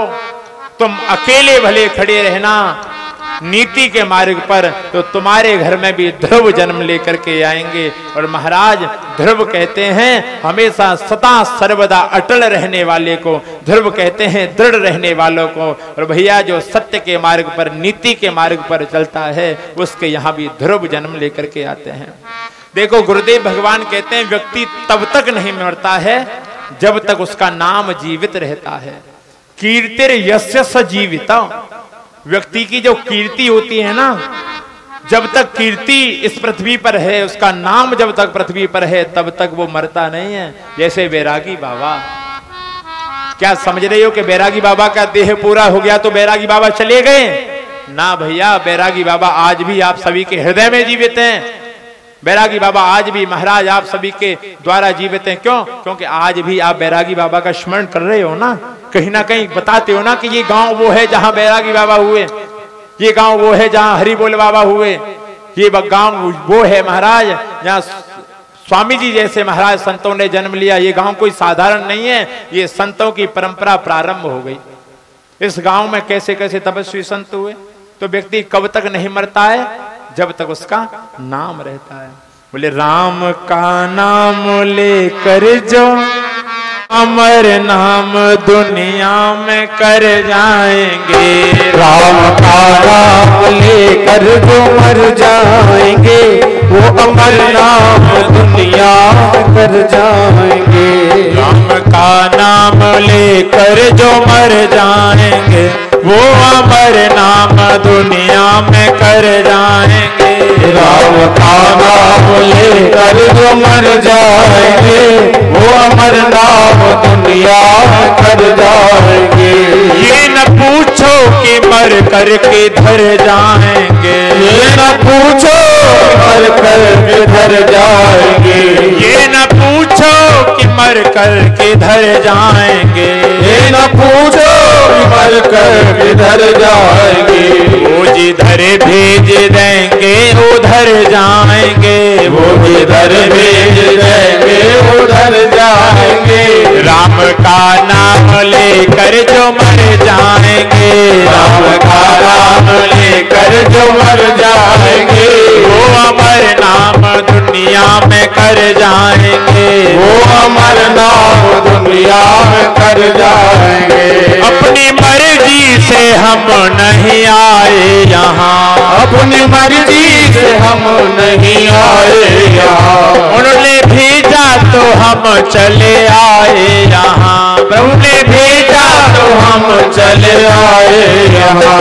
अब जाने न जाने कहाँ जाएंगे, अब जाने न जाने कहाँ जाएंगे। वो जिधर भेज देंगे उधर जाएंगे, वो जिधर भेज देंगे उधर जाएंगे। राम का नाम लेकर जो मर जाएंगे, राम का नाम लेकर जो मर जाएंगे, वो अमर नाम दुनिया में कर जाएंगे, वो अमर नाम दुनिया में कर जाएंगे। बोले वृंदावन बिहारी लाल की जय। रुचि को ले आए। दोनों माताओं के एक एक बालक ने जन्म लिया। सुनीति के यहाँ ध्रुव हुए, सुरुचि के यहाँ भी एक बालक का जन्म हुआ जिनका नाम है उत्तम। दोनों बालक आपस में मित्र बन गए। खेलते खेलते एक दिन छोटे से ध्रुव जी महाराज भी अपने पिता की उत्तानपाद की गोद में बैठ गए जाकर के। तो जिनकी जो विमाता है ना, जिनका नाम सुरुचि है, उसने इनको गोद में से उतार दिया और कहा बेटा तुम्हें इनकी गोद में बैठने का अधिकार नहीं है। ध्रुव जी ने कहा क्यों, ये मेरे पिता नहीं है? बोले ये तुम्हारे पिता तो हैं, लेकिन मैं तुम्हारी मां नहीं हूं। अगर तुम्हें इनकी गोद में बैठना है तो तपसा आराध्य पुरुषम तस्येवानुग्रहेण में गर्भे तुम साधयात्मानम यदि छसी नपाशनम। बेटा वन में जा, वन में जाकर के तपस्या करना, और तपस्या करने के बाद में जब भगवान मिल जाएं तो भगवान से कहना कि मुझे सुरुचि की गोद में से कोख से जन्म दे दो, मेरी कोख से जन्म लेकर के आ, तब जाकर के तुझे इनकी गोद में बैठने का अधिकार मिलेगा। ध्रुव जी महाराज अपनी माँ के पास में गए। ध्रुव जी महाराज ने कहा मैया अपनी माँ सुनीति से क्या वन में जाने पर भजन करने पर इन पिता की गोद मिलेगी? तो माता सुनीति ने कहा बेटा वन में जाकर के भजन करने पर तू इन पिता की बात करता है, अरे वन में जाकर के भजन करने पर तो परम पिता परमात्मा की गोद मिल जाएगी बेटा। तू वन में जाकर के भजन करेगा ना तो तुझे परमपिता परमात्मा की गोद मिलेगी। माता नहीं जानती थी कि क्षत्रिय का खून है बड़ा गर्म होता है। ध्रुव जी महाराज छोटे से 5 वर्ष के हैं, वन में जा रहे हैं। नारद जी महाराज ने देखा, मार्ग में मिल गए। बोले बेटा कहाँ जा रहे हो? बोले बाबा वन में भजन करने जा रहा हूं। बेटा चलो मैं तुम्हें आधा राज्य दिलवा देता हूं। बोले ना ना बाबा मैं राज्य नहीं लेना चाहता। बोले अरे चलो ना मैं राज्य दिलवाना चाहता हूं। तुम क्यों जा रहे हो वन में? वन में जाने पर तुम्हें बड़े हिंसक जीव जंतु मिलेंगे जो खा जाएंगे। नारद जी से ध्रुव जी बोले बाबा हमने तो सुना है आप गृहस्थियों का ग्रस्त छुड़वाते हो, गृहस्थियों के भगवान के मार्ग पर लगाते हो, लेकिन आप तो हमें ही फंसा रहे हो माया में। नारद जी ने खूब परीक्षा की। उसके बाद में कहा तुमने कोई गुरु बनाया है? क्यों? क्योंकि बेटा बिना गुरु के कल्याण नहीं है। और सज्जनों वास्तव में बिना गुरु के कल्याण है ही नहीं। जीवन में एक गुरु का होना बहुत आवश्यक है। जीवन में एक मंत्र का होना बहुत आवश्यक है। जीवन में एक मूर्ति का होना बहुत आवश्यक है। जीवन में एक माला का होना बहुत आवश्यक है। तो बिना मंत्र के बिना गुरु के कल्याण नहीं है। क्योंकि जो गु नाम है वो अंधकार का है और रू नाम है वो प्रकाश का है। भैया गुरु कौन है जो अंधकार से प्रकाश की ओर ले जाए? गुरु वो नहीं है जो महाराज धन के लोभ में तुम्हें चेला तो बना ले, उसके बाद में यही संसार में भटकने के मार्ग पर बढ़ाता रहे। नहीं, असली गुरु तो वो है जो तुम्हें संसार से पार जाने का मार्ग बतावे। नारद जी महाराज से कहा ध्रुव जी ने बाबा आप जैसा गुरु कहाँ मिलेगा, आप ही हमें मंत्र दे दो। तो नारद जी महाराज ने दिव्य द्वादशाक्षर मंत्र का उपदेश किया। ध्रुव जी महाराज ने वन में जाकर के बड़ी कठिन तपस्या करी। सज्जनों ध्रुव जी महाराज की तपस्या का पहला महीना प्रारंभ हुआ तो कहते हैं त्रिरात्रांते त्रिरात्रांते कपित्थ बादराशन आत्मव्रत्यनुसारेण मासम निन्येर चयन हरिम। ध्रुव जी महाराज का भजन का पहला महीना प्रारंभ हुआ तो ध्रुव जी महाराज ने भैया शरीर के निर्वाह करने के लिए केवल फल खा करके रहना। 3 रात्रि के बाद में केवल फल खा करके रहते हैं। ध्रुव जी महाराज के भजन का दूसरा महीना प्रारंभ हुआ तो 6 दिन के बाद में जल पीते हैं। तीसरा महीना प्रारंभ हुआ तो 9 दिन के बाद में भैया केवल पत्ते खा करके रहते हैं। चौथा महीना प्रारंभ हुआ तो 12 दिन के बाद में वायु पी करके रहते हैं। और भैया भजन का 5वां महीना प्रारंभ हुआ, ध्रुव जी महाराज ने प्राण वायु को ब्रह्म रंध्र में स्थगित कर लिया, रोक लिया। सज्जनों पूरे संसार में त्राही त्राही मचने लगी। देवता बड़े परेशान होने लगे। बोले प्रभु जाओ इस बालक को दर्शन दे करके आओ, जाओ इस बालक को दर्शन दे करके आओ। भगवान बोले भैया मैं इस बालक को दर्शन देने नहीं, मैं तो इसके दर्शन करने जा रहा हूं, मैं तो इसके दर्शन करने जा रहा हूं। भगवान श्रीमन नारायण गए। ध्रुव जी महाराज अपने सीधे पैर के एक अंगूठे पर खड़े हैं, अपने ब्रह्मरंध्र में श्वास को रोक रखा है। भगवान सामने खड़े हो गए। ध्रुव जी की आंख खुलती नहीं है। क्यों? क्योंकि ध्रुव जी महाराज ने तो भगवान को अपने अंदर ही विराजमान कर रखा है। और भैया भगवान को बाहर कहीं नहीं खोजना है, भगवान को तो अपने अंदर ही खोजना है। भैया सज्जनों कहते हैं जंगल जंगल भटक रहा, मृग ढूंढ रहा कस्तूरी को, कितना मुश्किल है तय करना खुद से खुद की दूरी को। कितना मुश्किल है। जो हिरण होता है ना उसकी नाभि में ही कस्तूरी होती है, नाभि जो होती है उसकी उसमें कस्तूरी होती है, लेकिन बेचारा कस्तूरी कुंडल वसे मृग ढूंढे वनमाह। महाराज उसकी महक को सूंघते सूंघते पूरे जंगल में विचरण करता रहता है। उसे ये नहीं पता है कि कस्तूरी तो तेरी नाभि में है। सज्जनों, भगवान बाहर नहीं है। भगवान को खोजना है तो अपने अंदर की यात्रा को प्रारंभ करो, और जिस दिन तुम अंदर की यात्रा करना सीख जाओगे, समझ लो भगवान की प्राप्ति के मार्ग पर बढ़ जाओगे। ध्रुव जी महाराज के तो हृदय में भगवान विराजमान है। भगवान ने अपनी झांकी को खींच लिया तो छटपटा करके ध्रुव जी महाराज की आंख खुल गई। बोले वृंदावन बिहारी लाल की जय। छोटे से ध्रुव जी महाराज हैं। बोले मां ने कहा तो था बेटा वन में जाने पर भगवान मिलेंगे, लेकिन मैया ने यही नहीं बताया था कि भगवान से मैं क्या कहूंगा। कुछ भी छोटे 5 वर्ष का बालक तोतली भाषा क्या बोलना जाने, लेकिन भगवान ने अपना शंख लिया। ध्रुव जी महाराज के कपोल पर शंख लगाया है। समग्र वेदों का ज्ञान ध्रुव जी महाराज को हो गया और बड़ी दिव्य भगवान की स्तुति करने लगे। कहने लगे, बोले योऽन्तः प्रविश्य मम वाचमिमां प्रसुप्तम्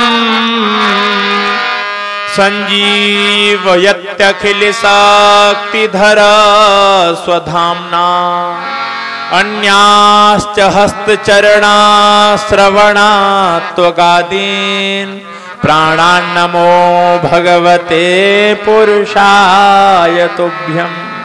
योऽन्तः प्रविश्य मम वाचमिमां प्रसुप्ताम्। हे प्रभु, जिन्होंने मेरी सोई हुई वाणी को जगा दिया, प्रभु आपकी कृपा जिसके ऊपर हो जाती है।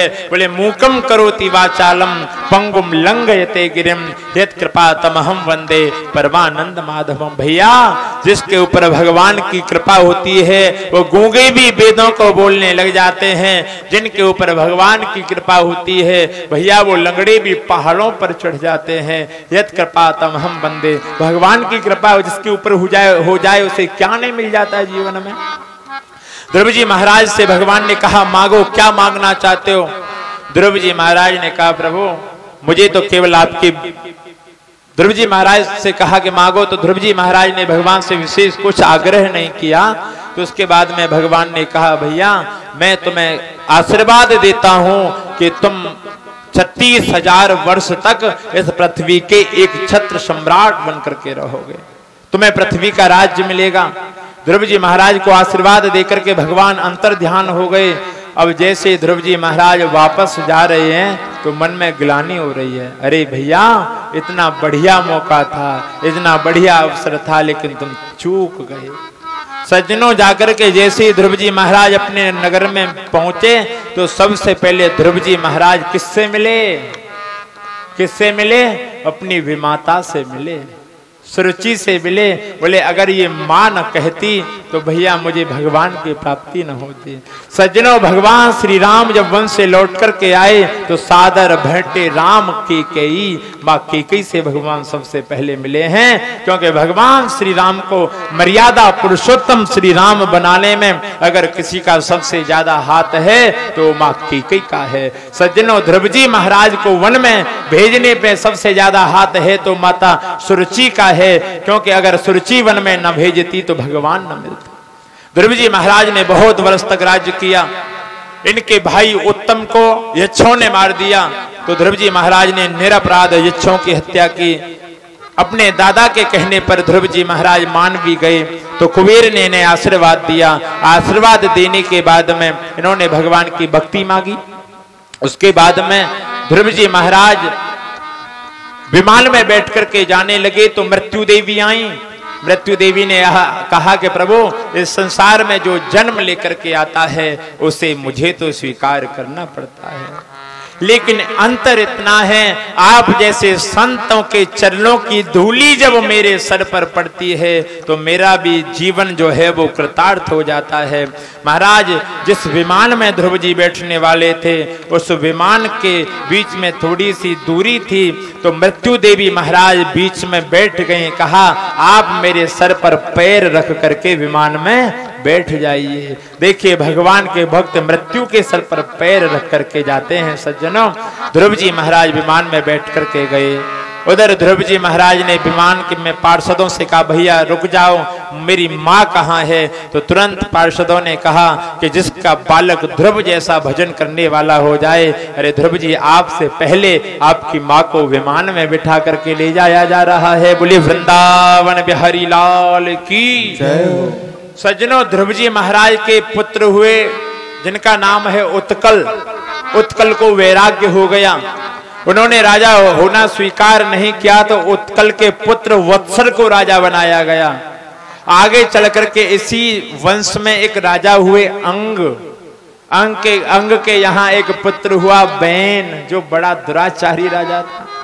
महाराज बैन राजा हुआ तो बैन इतना दुरात्मा हुआ, उसने अपनी प्रजा में कह दिया न यष्टव्यम न दातव्यम न होतव्यम दुजा कुचित। अरे तुम्हें देता मैं हूं, तुम्हारी जीविका का पालन मैं कर रहा हूं और तुम भजन किसी और का करते हो। अरे मैं तुम्हारा राजा हूं, मेरा ही भजन करो।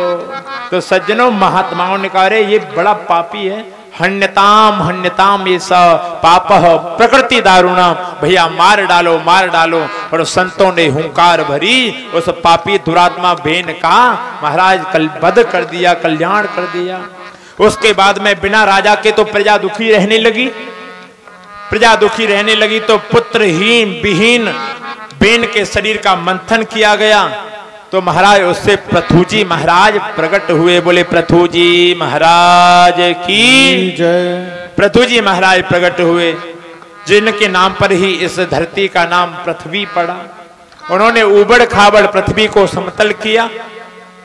उसके बाद में पृथ्वी माता गाय के रूप में प्रकट हो गई और बैन के दुराचार से माता पृथ्वी ने अपनी संपदाओं को समेट लिया था, अपनी संपदाओं को समेट लिया था। लेकिन फिर पुनः सभी संपदाओं को पृथ्वी से प्रकट किया गया, दोहन किया गया।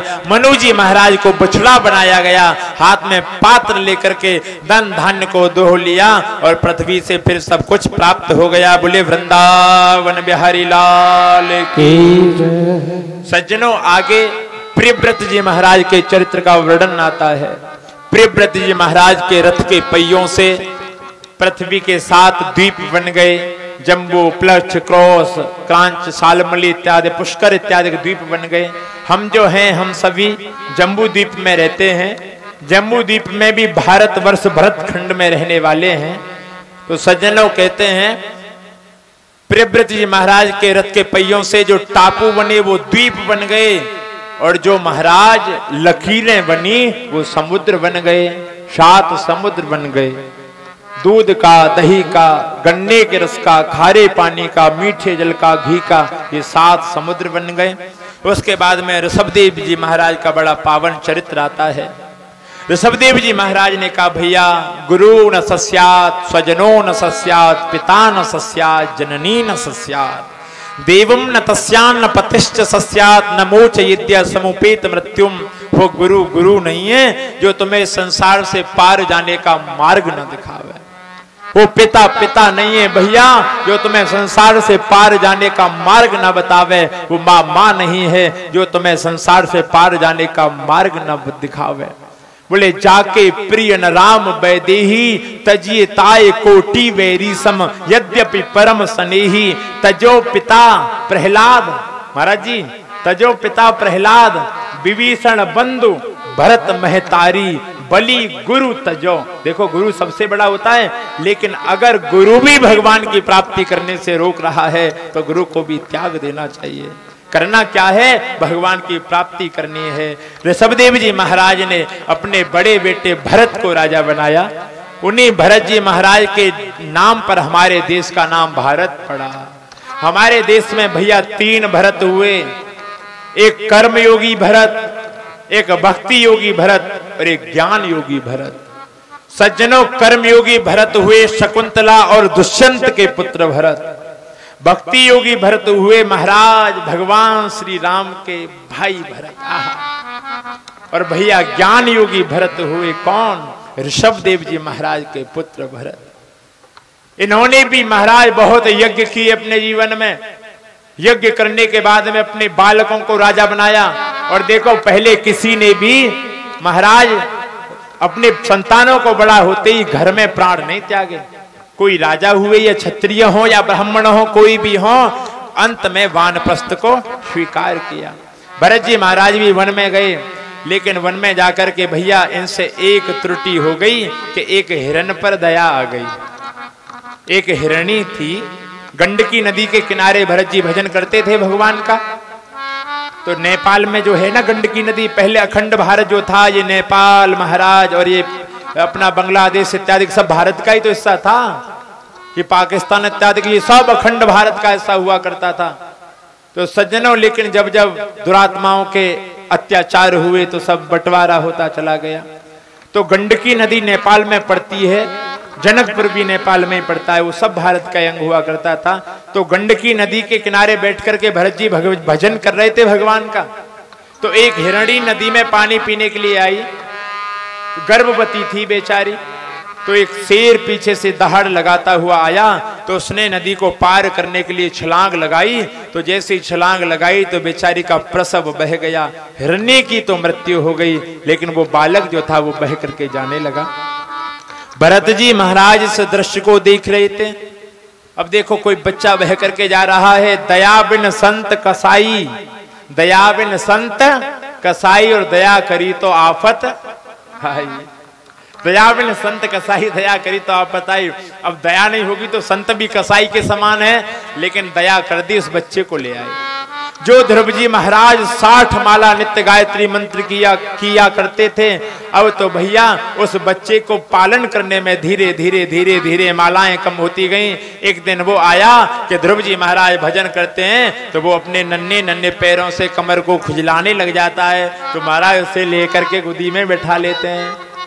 ऐसा चित्त उस महाराज हिरण के बच्चे में चिपक गया कि एक दिन वो आया कि ये हिरण का बच्चा इनको छोड़ करके चला गया। भरत जी का अंत समय आया तो इनका चिंतन बना रहा, पता नहीं कहां गया होगा, कहीं मर तो नहीं गया, कोई खा तो नहीं गया, कोई ले तो नहीं गया। और हिरण का सोचते सोचते अंतमता सोगता, अगले जन्म में हिरण ही बन गए हैं। लेकिन तपस्या इतनी थी कि पूर्व जन्म का स्मरण रहा। पूर्व जन्म का जब स्मरण रहा तो उसके बाद में वन में सूखे पत्ते खा खा करके रहते हैं। एक दिन जंगल में आग लग गई तो अपने शरीर को त्याग दिया। पुनः एक और जन्म हुआ, अंगिरस गोत्र के ब्राह्मण के यहाँ इनका जन्म हुआ कि एक मृगा के कारणे ओ भरत धरी दो देह, और तुलसी तिनकी कहा गति जिनके नाना नेह। भैया एक मृग के कारण भरत जी को 2 जन्म और लेने पड़ गए, लेकिन हमारा मन तो कुत्ते में भी चिपका हुआ है, भैंसिया में भी लगा हुआ है, गैया में भी लगा हुआ है, और पता नहीं काय काय में लगा हुआ है। तो हमारा क्या होगा? क्योंकि अंत समय में ये मति जहां रहती है, व्यक्ति का जन्म भी वहीं हो जाता है। अंगिरस गोत्र के ब्राह्मण के यहाँ जन्म हुआ। पिताजी ने बहुत पढ़ाया, लेकिन पढ़ते नहीं है, गायत्री मंत्र भी नहीं सुनाया पिताजी को। नाम पड़ गया जड़। जब तक पिताजी रहे तब तक तो भोजन मिलता रहा। भाई पिता रहता है तो सब मिलता रहता है व्यक्ति को, लेकिन पिताजी का शरीर पूरा हुआ तो भाइयों ने भोजन देना बंद कर दिया। भाई कुछ करता नहीं है तो क्यों खिलाएं? कुछ करने वाले को ये संसार पूजता है। और सुनो, लोग भी उन वृक्षों के पास में तभी जाते हैं जब वृक्षों पर फल लगते हैं। कितने लोग यहाँ ऐसे हैं कि अमरूद के पेड़ के पास तभी जामे जब अमरूद लगे, आम के पेड़ के पास तभी जामे जब केवल आम लगे। बीच में कोई जाता है? इसीलिए जाते हैं बेरिया के पास में जब बेर लगे होते हैं बढ़िया बढ़िया। तो जब हम देखो लोग वृक्षों के पास में तभी जाते हैं। तो ये संसार भी काम करते रहोगे तो पूछता है, काम नहीं करोगे तो कौन पूछता है? भाइयों ने कहा जाओ खेतों को रखा करके आओ, खेतों में बाजरा हो गया है उसे रखा करके आओ। तो भैया भरत जी खेत रखाने तो चले जाते हैं, और जाकर के कहते हैं कि राम जी की चिड़िया, राम जी का खेत, खाओरी चिड़िया भर भर के पेट। राम जी की चिड़िया, राम जी को खेत, खाओरी चिड़िया भर भर पेट। राम जी की चिड़िया, राम जी के खेत, खाओरी चिड़िया भर भर के पेट राम जी की चिड़िया राम जी को भेंट आज चिड़िया भर भर पेट। अब तो भरत जी कहते हैं भैया ये चिड़िया भी राम जी की हैं और ये खेत भी राम जी के ही हैं। अब तो भाई कहते हैं अरे ले खेत रखाने के लिए भेजते हैं लेकिन खवा करके आ जाता है। अब तो भाइयों ने खाना देना बंद कर लिया तो गांव वाले कहते हैं हमारे यहाँ काम करने के लिए आ जा, हम देंगे। तो कोई झाड़ू लगवाता है तो झाड़ू लगाने लग जाते हैं। जिन भरत जी महाराज को वेदों का ज्ञान था उन्होंने गायत्री मंत्र नहीं सुनाया पिताजी को। क्यों? बोले आज गायत्री मंत्र सुनाऊंगा तो कल पिताजी कहेंगे रुद्री कर ले बेटा तैयार, परसों कहेंगे दुर्गा सप्तशती पढ़ ले, फिर कहेंगे बेटा विवाह पद्धति पढ़ ले जा, जजमान के यहाँ विवाह पढ़ के आ जा, फिर फंस जाएंगे उसी माया में। बोले नहीं। भाइयों ने कहा हमारे यहाँ काम कर लिया कर, हम रोटी दे देंगे। एक दिन कहा कि जा खेत में एक जगह गड्ढा है, एक जगह टीला बना हुआ है, जहां तो जा समतल करके आ जा। भरत जी महाराज गए, जहां गड्ढा था वहां टीला बना करके चले आए और जहां टीला था वहां गड्ढा खोद आए। भाइयों ने भगा दिया तो चले गए। भरत जी महाराज गए आगे। सज्जनों कहते हैं एक जगह कोई चोरों का सरदार था, उसने भगवती भद्रकाली की मनौती मनाई थी कि मेरा ये काम बन जाएगा तो किसी पुरुष की नर की बलि चढ़ाऊंगा। अब जो बलि के लिए व्यक्ति लाया गया था वो तो भाग गया। अब ये बेचारे रास्ते में मिल गए तो इनको पकड़ के ही ले गए। अच्छा ये भी इन्होंने भी मना नहीं किया, चलो जहां ले जा रहे हो वहां चलेंगे। क्यों जी? जहां ले जाओगे वहां चलेंगे। चले गए। खूब खिलाया गया, पिलाया गया, नहलाया गया, नहाए, खूब खाया पिया। जैसे ही गर्दन काटने के लिए वहां रख दी गई, खड़ग निकाला गया। इनको जैसे ही गर्दन काटी जा रही है, इतनी देर में तो उस मूर्ति में से भगवती भद्रकाली प्रकट हो गई। बोले भद्रकाली मैया की। भद्रकाली प्रकट हुई और मां भद्रकाली ने खड़ग के द्वारा सभी चोरों का महाराज जो मुंड हैं उस धड़ से अलग कर दिए और उनसे गेंद की तरह मां खेलने लगी। अब तक तो भरत जी का भगवान पर विश्वास था ही, लेकिन भैया अब विश्वास और पक्का हो गया। बोले अरे तेरे लिए स्वयं मां जाग रही है तो तुझे संसार से डरने की आवश्यकता नहीं है। और तो भरत जी की जय जयकार होने लगी। कोई महाराज फूल चढ़ा करके जाता है, कोई फल चढ़ा करके जाता है, कोई महाराज कुछ चढ़ा जाता है, कोई नारियल चढ़ा करके जाता है और कोई उठा उठा करके ले जाता है। ना ये चढ़ाने वालों से कुछ कहते हैं और ना उठाने वालों से। अच्छा कोई व्यक्ति गंगा जी में नारियल चढ़ाता है तो उसे नारियल चढ़ाने का पुण्य मिल जाता है, और कोई व्यक्ति नारियल उठाता है उसे कुछ नहीं मिलता तो नारियल तो मिल ही जाता है। अच्छा आप लोग हरिद्वार नहाने जाते हो तो आप जब हरिद्वार नहाने जाते हो तो आप कहते हो हर हर गंगे हर हर गंगे हर हर गंगे। तो आपके जो पूर्वज हैं वो बड़े खुश होते हैं। वो कहते हैं धन्य है हमारा कुल जो हमारे कुल में ऐसे बालकों ने जन्म लिया। देखो जो गंगा जी नहाने के लिए आए हैं, महाराज हमारा कुल धन्य हो गया। इन्होंने हमें जलांजलि हरिद्वार में आकर के दी। तो उसी घाट पर कुछ रहते हैं चोर, वो कहते हैं तुम कहो हर हर गंगे और हम कर देंगे तुम्हें, तुम लगाओ डुबकी, हम चुनाए तुम्हारे कपड़ों को, वही तुम लगाओ। महाराज उनके भी पितृ चर्चा करते हैं, लेकिन वो कहते हैं अरे भैया अरे हमारे कुल में कैसे दुष्टों ने जन्म ले लिया। तो भैया कोई भरत जी के ऊपर कुछ चढ़ा करके जाता है तो कोई कुछ उठा करके ले जाता है। सज्जनों कहते हैं एक दिन राजा रहुगण सत्संग के लिए कपिल मुनि के आश्रम पर जा रहे थे। तो पालकी में जो उठाने वाले काहार होते हैं ना, एक काहार बीमार हो गया। काहार बीमार हुआ तो भैया काहार की जगह पर कहते हैं भरत जी महाराज को ही लगा लिया गया पालकी में। अब भरत जी महाराज तो संत हैं भाई, जैसे भी मार्ग में जाते हैं तो कोई चींटी आ जाती है तो उछल जाते हैं, चींटा आ जाए तो उछल जाए, कोई जीव आ जाए तो कूद जाए। जैसे ही कूदे राजा रहुगण के जो सर है वो पालकी में ऊपर टकरा जाए धड़ाम से। राजा ने कहा भाई पालकी विषम गति में क्यों चल रही है? तो काहार बोले ये जो नया वाला लगा है ना ये गड़बड़ कर रहा है। तो उसने जैसे ही राजा रहुगण ने झांक करके देखा तो कहा ओहो ये तो बहुत दुबला पतला सा है, व्यंग करना हो तो कैसे करते हैं?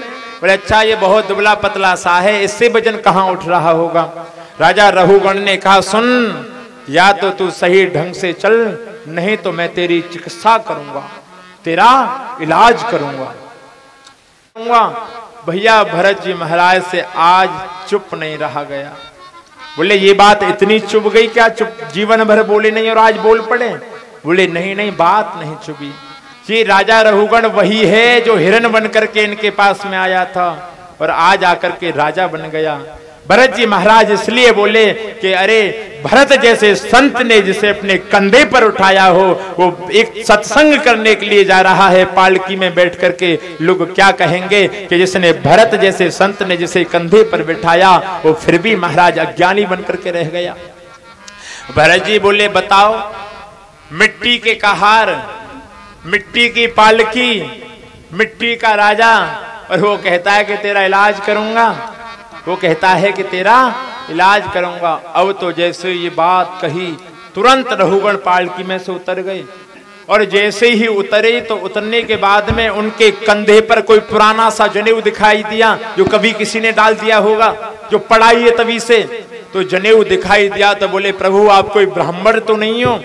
मुझे इंद्र के वज्र से भी डर नहीं लगता है, लेकिन मुझे किसी ब्राह्मण के अपमान से डर लगता है। मैं डरता हूं कि मुझसे कभी किसी ब्राह्मण का अपमान ना हो जाए, तथा वो मानात, मैं किसी ब्राह्मण के अपमान से डरता हूं।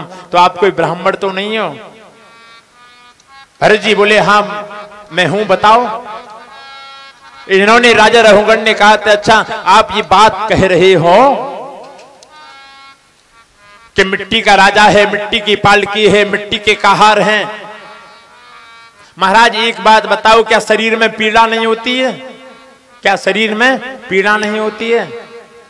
और शरीर में पीड़ा होगी तो आत्मा में भी पीड़ा होगी। भाई शरीर में चोट लगेगी तो आत्मा को भी कष्ट होगा। भरत जी महाराज ने कहा अरे भाई तुम जा तो सत्संग के लिए रहे हो, लेकिन पालकी में बैठ करके, पर तुमने संतों की शरण में बैठ करके अच्छी अच्छी बढ़िया बढ़िया बातें बनाना तो सीख लिया है, लेकिन अभी तुम राजा तत्व को नहीं जाने हो कि तत्व क्या है।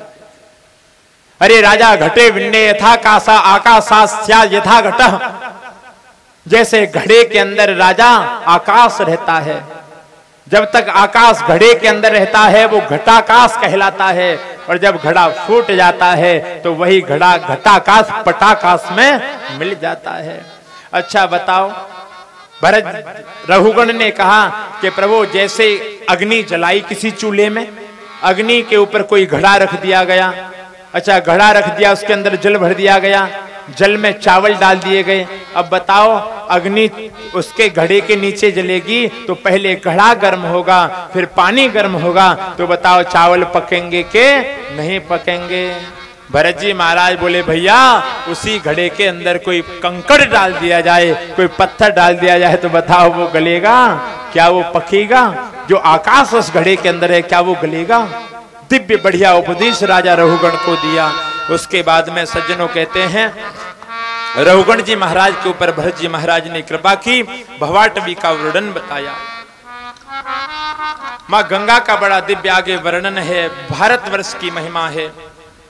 राजा परीक्षित ने सुखदेव जी महाराज से पूछा प्रभु हमने नरकों के बारे में भी सुना है, क्या नरक भी होते हैं? आप लोगों ने भी सुना होगा ना कि नरक में जाना पड़ेगा, ये काम करोगे तो, चोरी करोगे तो नरक में जाओगे, छिनरयो करोगे तो नरक में जाओगे, या और कोई कर्म करोगे तो नरक में जाओगे।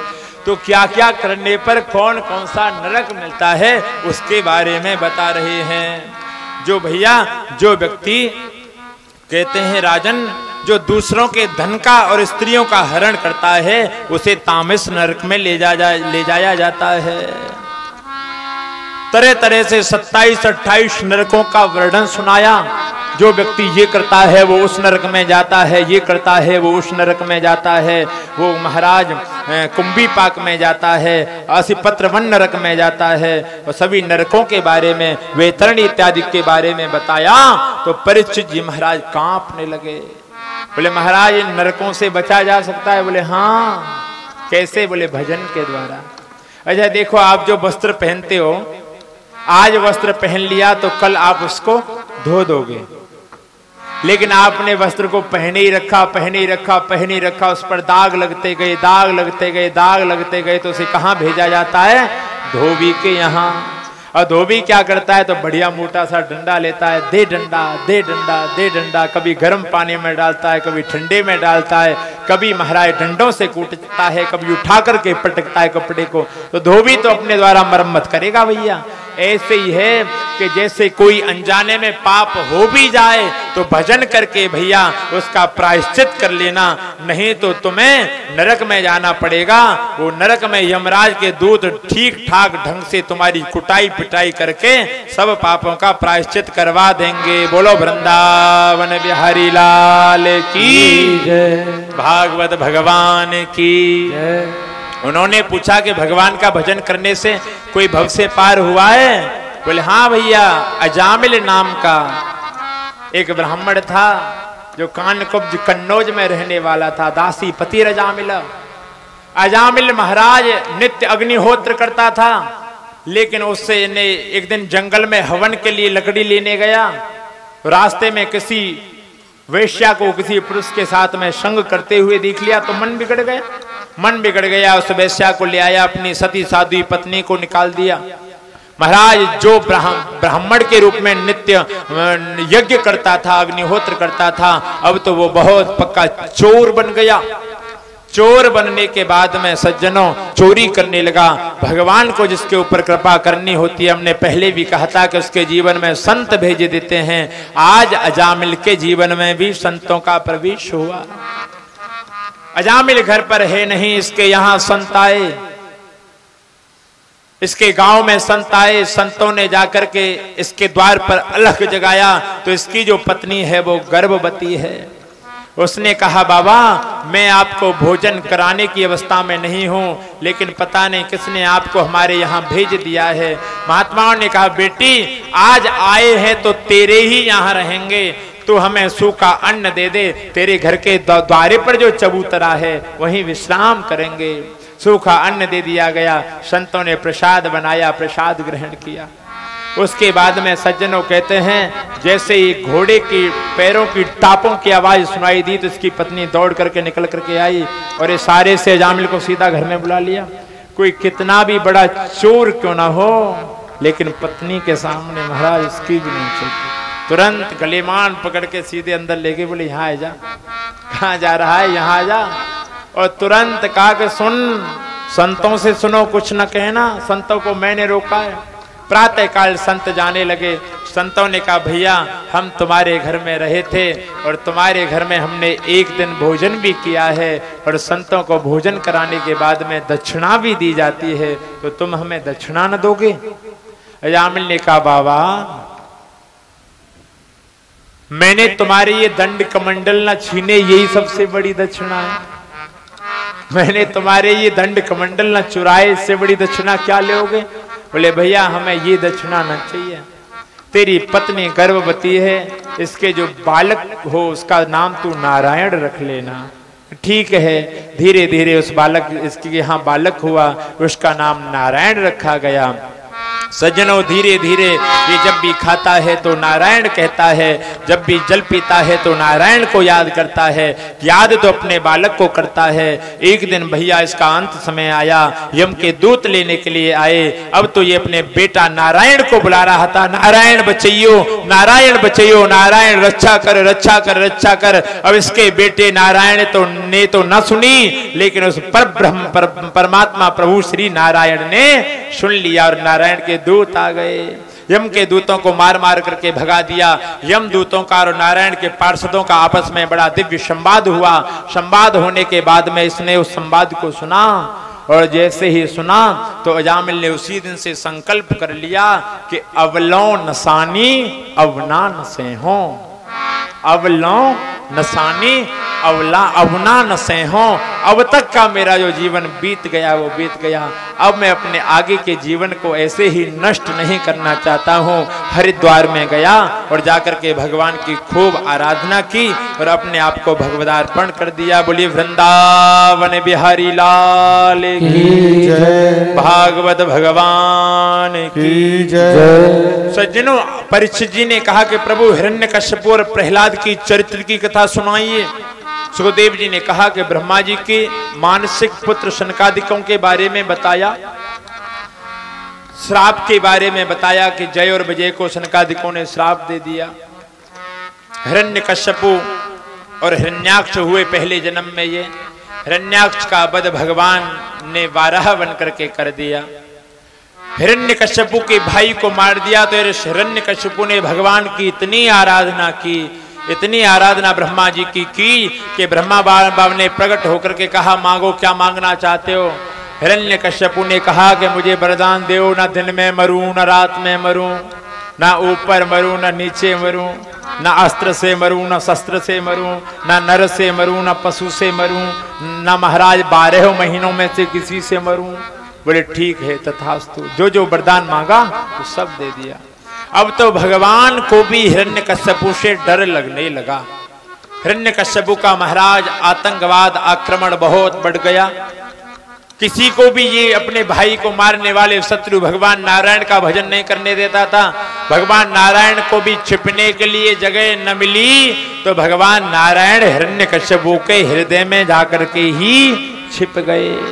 और इस समय पाकर के सज्जनों कहते हैं हिरण्यकश्यपु के 4 पुत्र थे, संहृलाद, अनुहृलाद, हृलाद और प्रहलाद।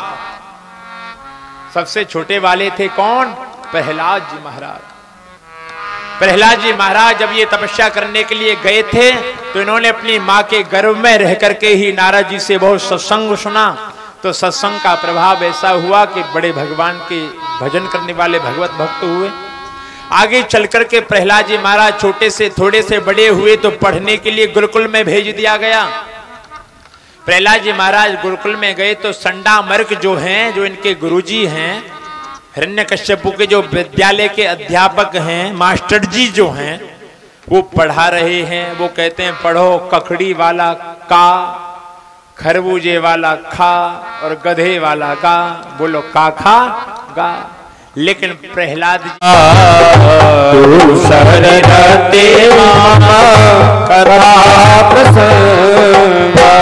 पद पंकज सेवा तीसरी भक्ति अमान। गुरुपद पंकज सेवा तीसरी भक्ति अमान। चौथी भक्ति मम गुण गना करो कपट तजगा। मंत्र जाप मम दृढ़ विश्वासा पंचम भगति सुभेद प्रकाशा। खंडदम शील विरति बहु कर मान्य निरंतर सज्जन धर्मा। सातम मोहमय सब जब देखा मोती संत अधिक कर लेखा। आठम जथा लाभ संतोषा सपने हो नहीं देखे पर दोषा। नवम सरल सब सन चल ही नाम भरोसा ही हर्ष नदीना। नव महो कहु जिनकी होई नार पुरुष सचराचर कोई। श्री राम जय राम जय राम। श्री राम जय राम जय राम। श्री राम जय राम जय राम। श्री राम जय राम जय राम।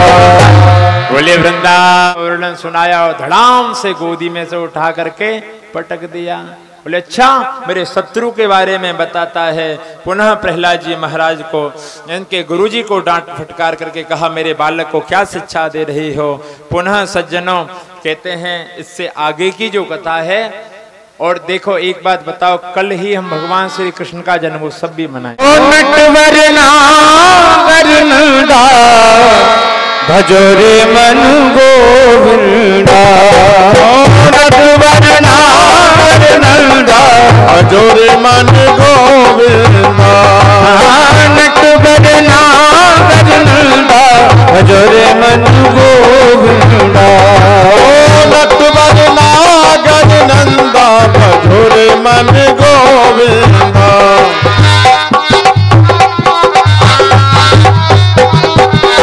तू ही नटवर तू ही नागर। तू ही नटवर तू ही नागर।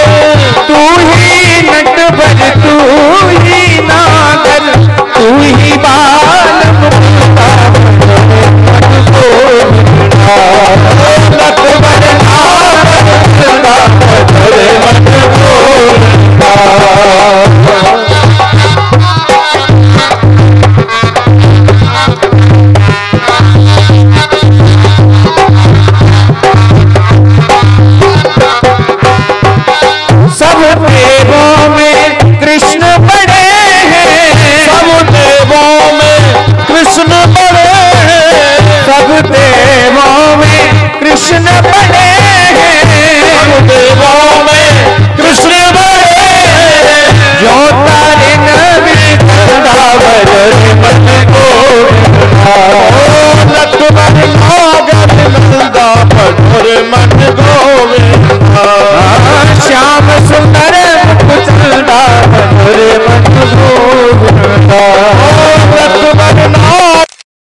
भजोर मन गोविंदा।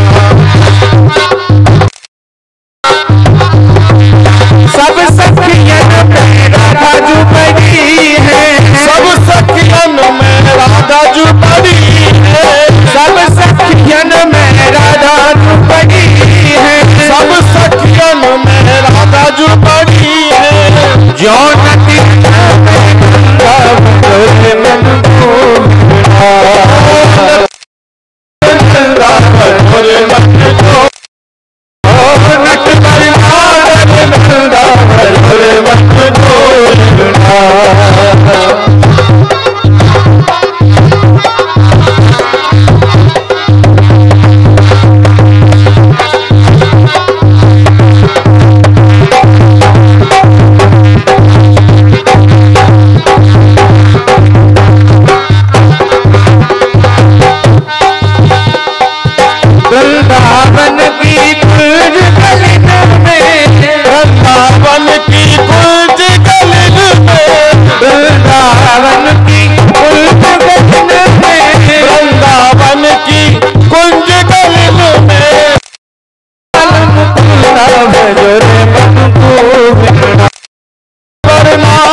तेरी आरती गाऊं, श्री माँ के बिहारी तेरी आरती गाऊं, आरती गाऊं प्यारे तुमको रिझाऊं, आरती गाऊं प्यारे तुमको रिझाऊं, आरती गाऊं प्यारे तुमको रिझाऊं, आरती गाऊं प्यारे तुमको रिझाऊं।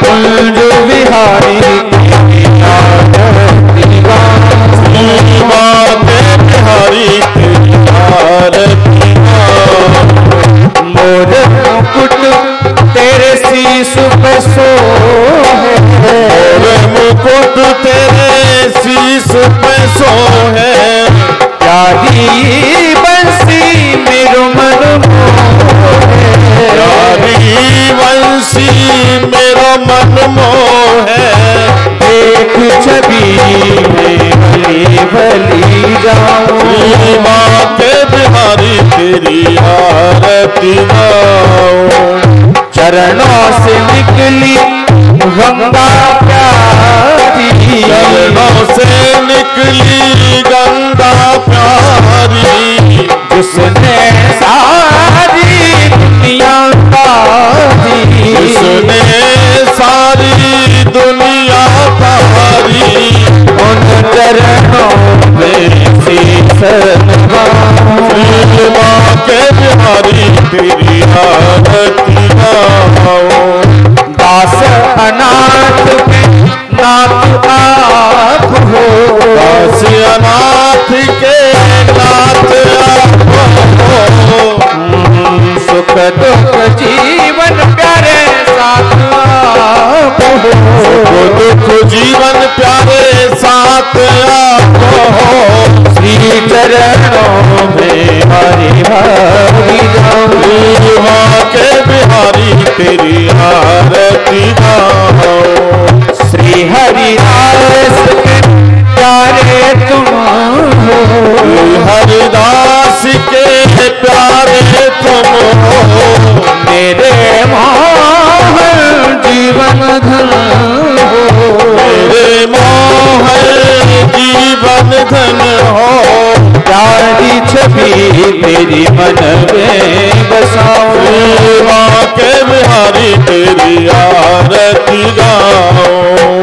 संग सो है वृषभान दुलारी, संग सो है वसुधान दुलारी, ललितादिक सब सखियां प्यारी, ललितादिक सब सखियां प्यारी, पाश सदा वृंदावन